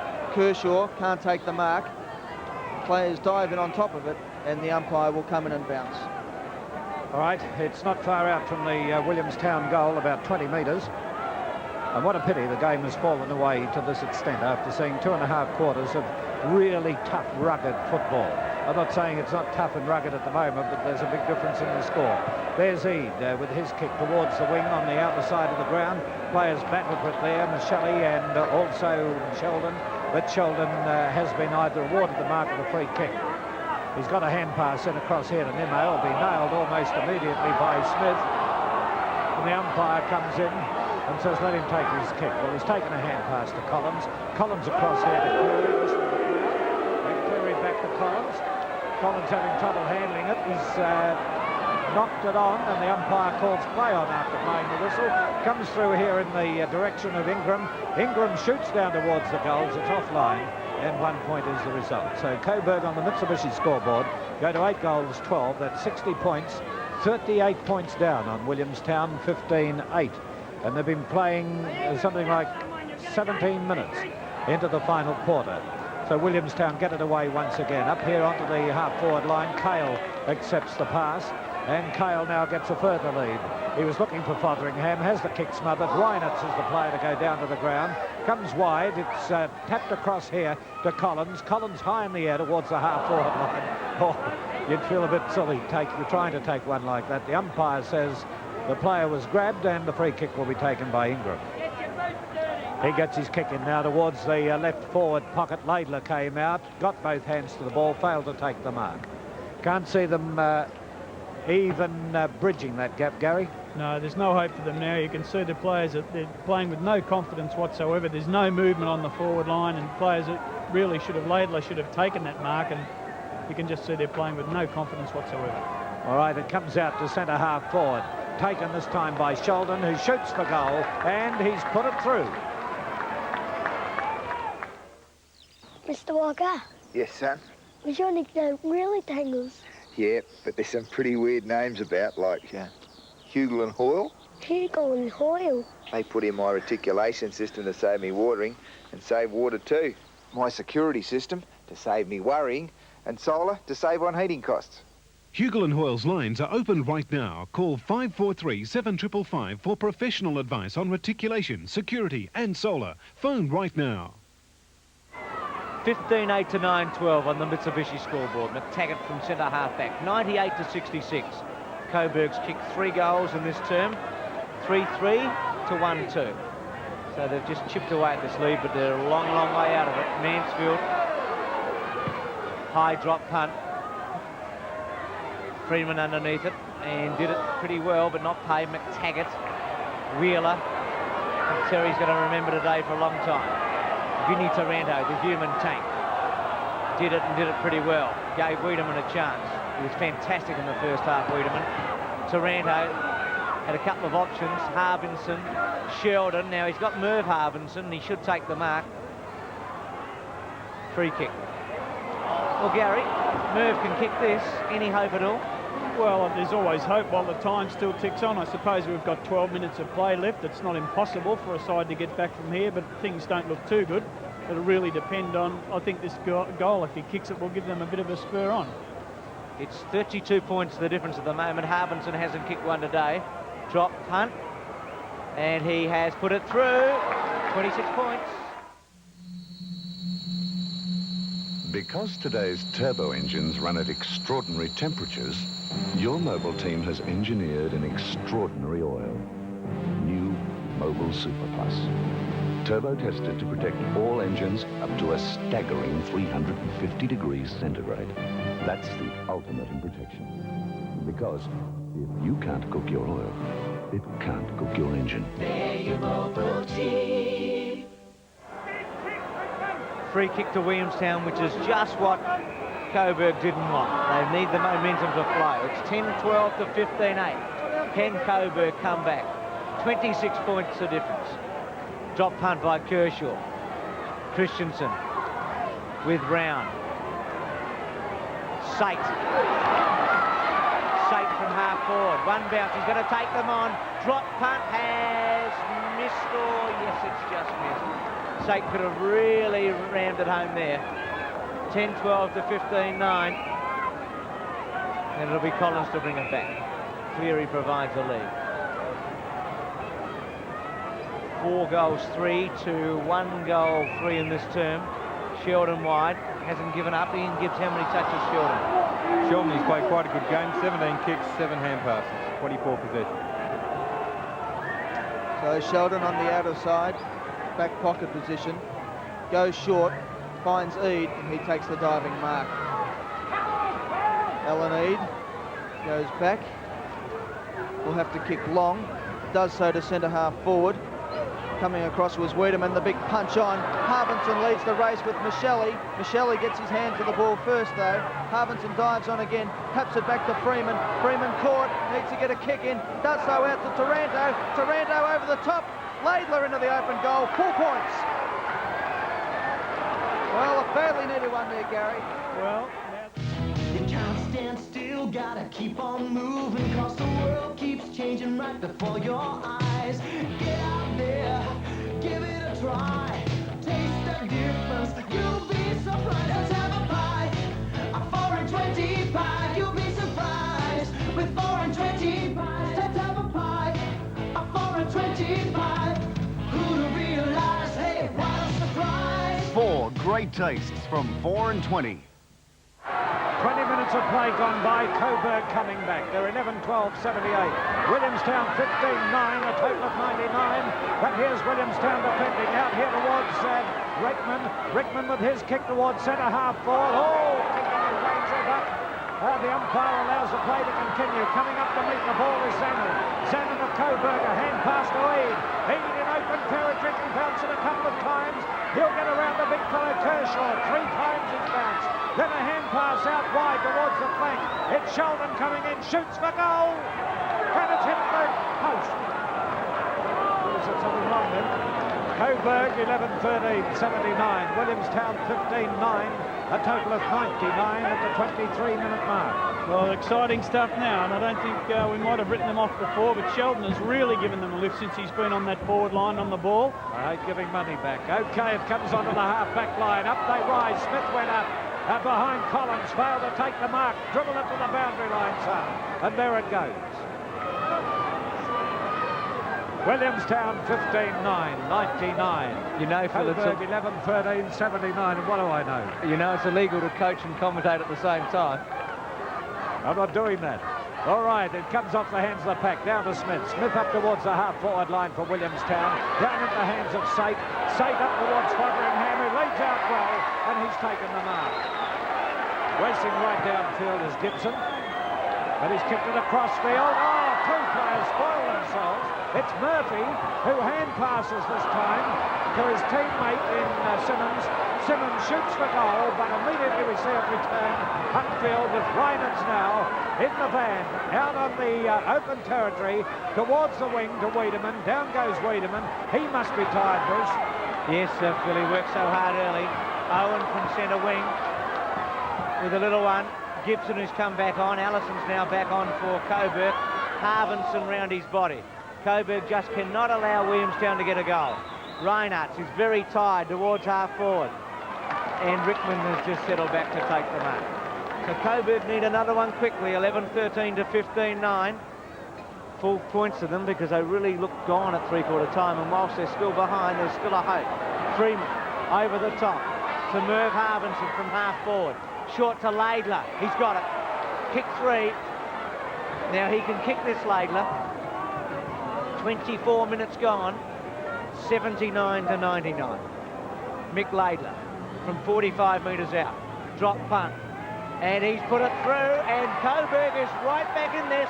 12-13 to 15-9. Well, Laidler's kick 4. Gary, they're coming home at 100 mile an hour. Well, this is what we've expected to see from Coburg, but they haven't produced it until the last 7 minutes of play, and fantastic football it is too. And full credit to Sheldon, he's been one of the players that really has set them off. They've kicked 6-4 to 1-3 in this term. It'll be a long quarter. Kershaw with Nimmo, Rickman, they're tied, Williamstown. Sheldon out his body, Cleary, this is an important one. Merv Harbinson, will he use Phil? He missed Cleary, and chipping in it was Morrison. It goes over the top to Murphy, who steadies to James, centre wing. Well, that was an important handball by Coburg. Had Cleary taken it in goal, they were right in business. James with a little chip to Barry Round. They've worked together, the oldest and the youngest. The tall and the small. Barry, wide. Gibson underneath it, and he's got it. So Williamstown are slowing it down, as Phil Gibbs suggests. They're just playing man-to-man for the moment, keeping possession, realising that the seconds tick away as we get to time on. Gibson from the pocket. Smith in the front spot. Juggled mark and paid. And Smith can really wrap it up here now. Grant Smith from the pocket. Not a good effort, Gary Bryce, there from Collins. He should have gone the big thump. No, Collins here is a bad attempt to punch. He should have been able to get it away there, and he's going to pay the penalty, I think. 2 goals to Grant Smith. Raynett's off and Gumley on as Smith takes all day to line up for this goal. Smith, who has kicked 2 goals, 2 for the afternoon, could seal the premiership for Williamstown if he kicks this. The right foot kick on its way, he's put it through, and I think that could be Williamstown home. 105 to 85, we've been playing 26 minutes in the final quarter of the 86 grand final.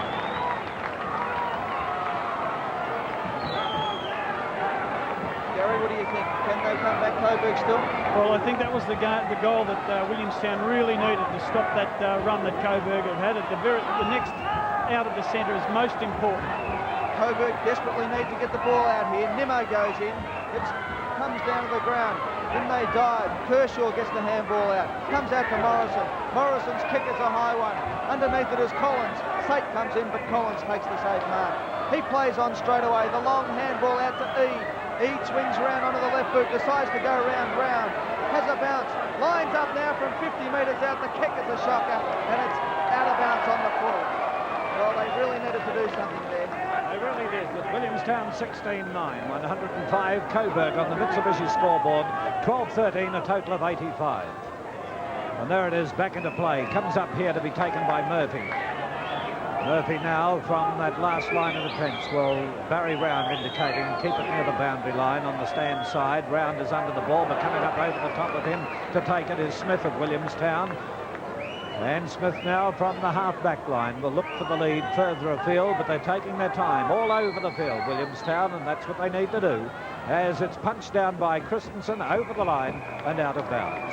Williamstown 16-9, 105, Coburg 12-13, a total of 85. We'll give you the best player in a few moments for the Mitsubishi Tankard. And there it comes back into play. Up they go, and Kershaw knocks it down, but taken away by Eade. Eade up towards the half-forward line. A one-hander down here by Harbinson. So Harbinson now looking for the lead. He's looking for Laidler, but he'll play it across towards Phil Cleary. Too late in coming in, and the mark has been taken by James. So James plays it out wide towards the half-back line, out the side of the ground. Pastore, who's played particularly well all day for 4 quarters, shoots it onto the wing for Simmons. Simmons now with his kick across up towards the pocket, and the mark has been taken by Gibson. Gibson lurking around the forward line. He kicks it towards centre-half forward. It's all Williamstown at the moment. Round had the chance to come in, but it's Mansfield who gains possession. He passes out wide to Harbinson. Harbinson going downfield, plays it to centre-half forward. They've got the chance now, as we see it kicked up here by Freeman, and the mark has been taken by Harbinson. This is Merv Harbinson. There are two of them in the game. Alan Harbinson and Merv. Now, he's well within scoring range. He's kicked 1-2, puts it on its way, a good roost, and it'll get the distance, I think. Yes, the umpire has indicated a goal to Coburg. They go to 13-13, 91. Williamstown 16-9, 105. 7-goal last quarter in a grand final, and you're not going to win, Phil. It's a bit unusual. You've got to give Coburg full credit for fighting it right out. Well, I thought when Phil Cleary said it, we can make it a 10-goal quarter, I just quietly thought to myself, well, I doubt it. But 7 goals, not too bad at this stage, and they've been playing on to the 30-minute mark, Bruce. And as we said earlier, it'll be a long last term because of the stoppages. Sate, Gibson wide. Collins has been disappointing in this last quarter. He should have thumped it a couple of times. Gibson, Fotheringham too far for him. Zannon, Simmons with a chance. Left foot goal. Larry's kicked one, and Williamstown is home. 17-9 to 13-13, and look at them celebrate around the ground. 1959, it's a long time. Terry Wheeler, he knows it's there. Look at him, he can feel it. Look at the crowd getting onto the field here, right up to the boundary line at the moment. Young kids, supporters, all Williamstown down here at the Fitzroy Street end of the ground. There'll be a crush as the siren goes here to conclude the match. As we have the bounce once again, Kershaw missed the run of the ball. A pick up here by Nimmo. Nimmo down towards the forward zone, looking for Laidler. He came out to try and meet the ball. There he is, shoots the ball towards full forward, and he's put it through for another goal to Coburg. They move on to 14-13, 97. That was his fifth. Williamstown 17-9, 111. What an unusual type of game with the way it's scored here in the last quarter. Gary Bryce. Yes, unbelievable. You wouldn't have expected being set down so far that Coburg could come back, but they have proven they are a good side throughout the year, and full credit to them. It's a shame that time's going to run out on them. Crowds right around the ground here, waiting to move out as the grand final siren goes. Comes wide to the pack. There's Wiedemann getting a hand pass in, gets it out to Eade. Eade high in the air towards Christensen. Oh, it hit Christensen on the head. And this is Michelli moving it across field. Right behind him as well, we have Freeman. Freeman handles the ball now, passes it back over his head. There was the show for McTaggart to get it away. Pick up by Christensen. Christensen with a further hand pass. He gets it out here to Taranto. Taranto having trouble finding the feet there. Gumley gains possession. He shoots up towards goals. It's offline and through for 1 point. And the crowd down here, John Kane is down here ready to go out on the field to present the trophy. There he is, our Premier, a great supporter of VFA football, as it's kicked out here to Barry Round. He's gone for the hand pass. Round to the player who's played particularly well, Pastore. Pastore gets into Wiedemann. He taps it away. A pick up over here by Sheldon. Sheldon now pushes it around the boundary line. There's Wiedemann trying to get away with it, or it was Allison, but the umpire has blown the whistle. It's gone over the line, but I think he's picked a free kick. And this will be taken by Smith. They're looking pretty tired, Gary. Yes, all players will be very tired at this stage of the game, and Smith now slowing the game up. That's exactly what he should think for the siren to go. And there it is, the siren, with Williamstown 17-9, 111, defeating Coburg 14-14, 98. And Williamstown supporters savour this premiership. And a lovely gesture by Phil Cleary, going over and giving a nice little tap on the chin as a gesture. If it happened half an hour ago, it would have been a different type of tap. But there we are as they crowd around the victorious coach, Terry Wheeler. Now commiserations go to Coburg.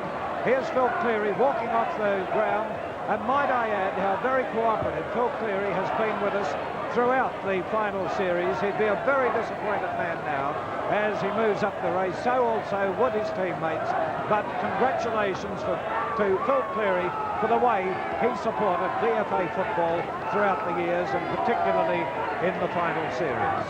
It's been a great game, Phil, and well done to Terry Wheeler to come from the first semi-final and win the premiership. He almost did it last year, and today is their big moment. So it's Williamstown, 111 to 98, their first since 1959. And Gary Bryce, you've been in a similar position. It must be a great feeling. Yes, it's a magnificent feeling, and just a feeling really of relief, particularly for Terry Wheeler, because there's so many people behind this win that he wouldn't want to let down.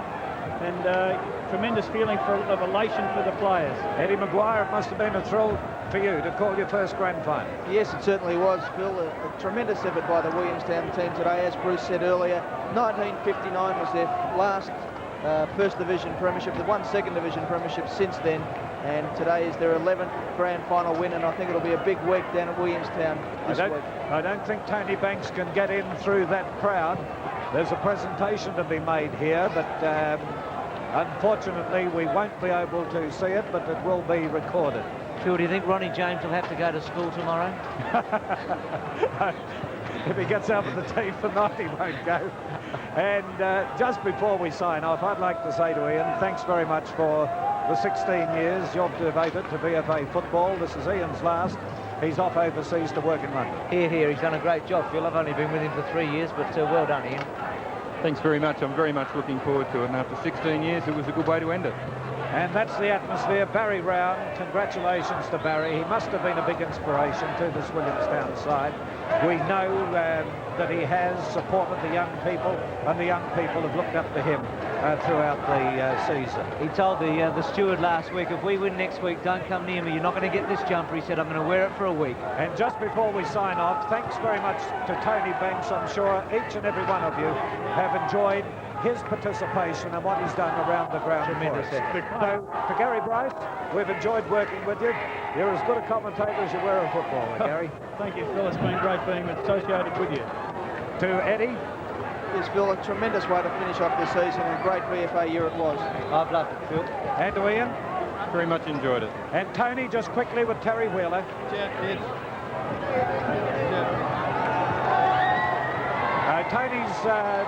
Terry's up on the stand. So, as we're about to take the presentation, I'll say a very good afternoon to you. And in closing, I'd like to say how I've enjoyed calling football for the last 35 years, and particularly the last 20 in VFA football. Goodbye to you all. Well, ladies and gentlemen,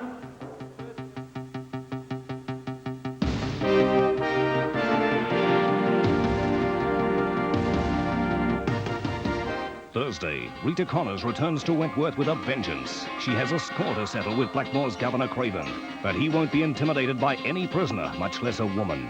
He's out to cause trouble on both sides of the bars in Prisoner, 8:30 Thursday on 10.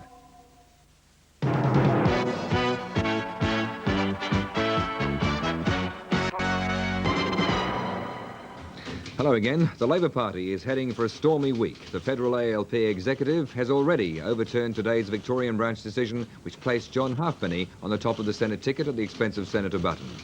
A man on a parachute being towed behind a vehicle on a beach near Brisbane has been seriously injured and hitting the beach. Long queues formed outside Government House today for the chance to peek inside Australia's biggest official residence.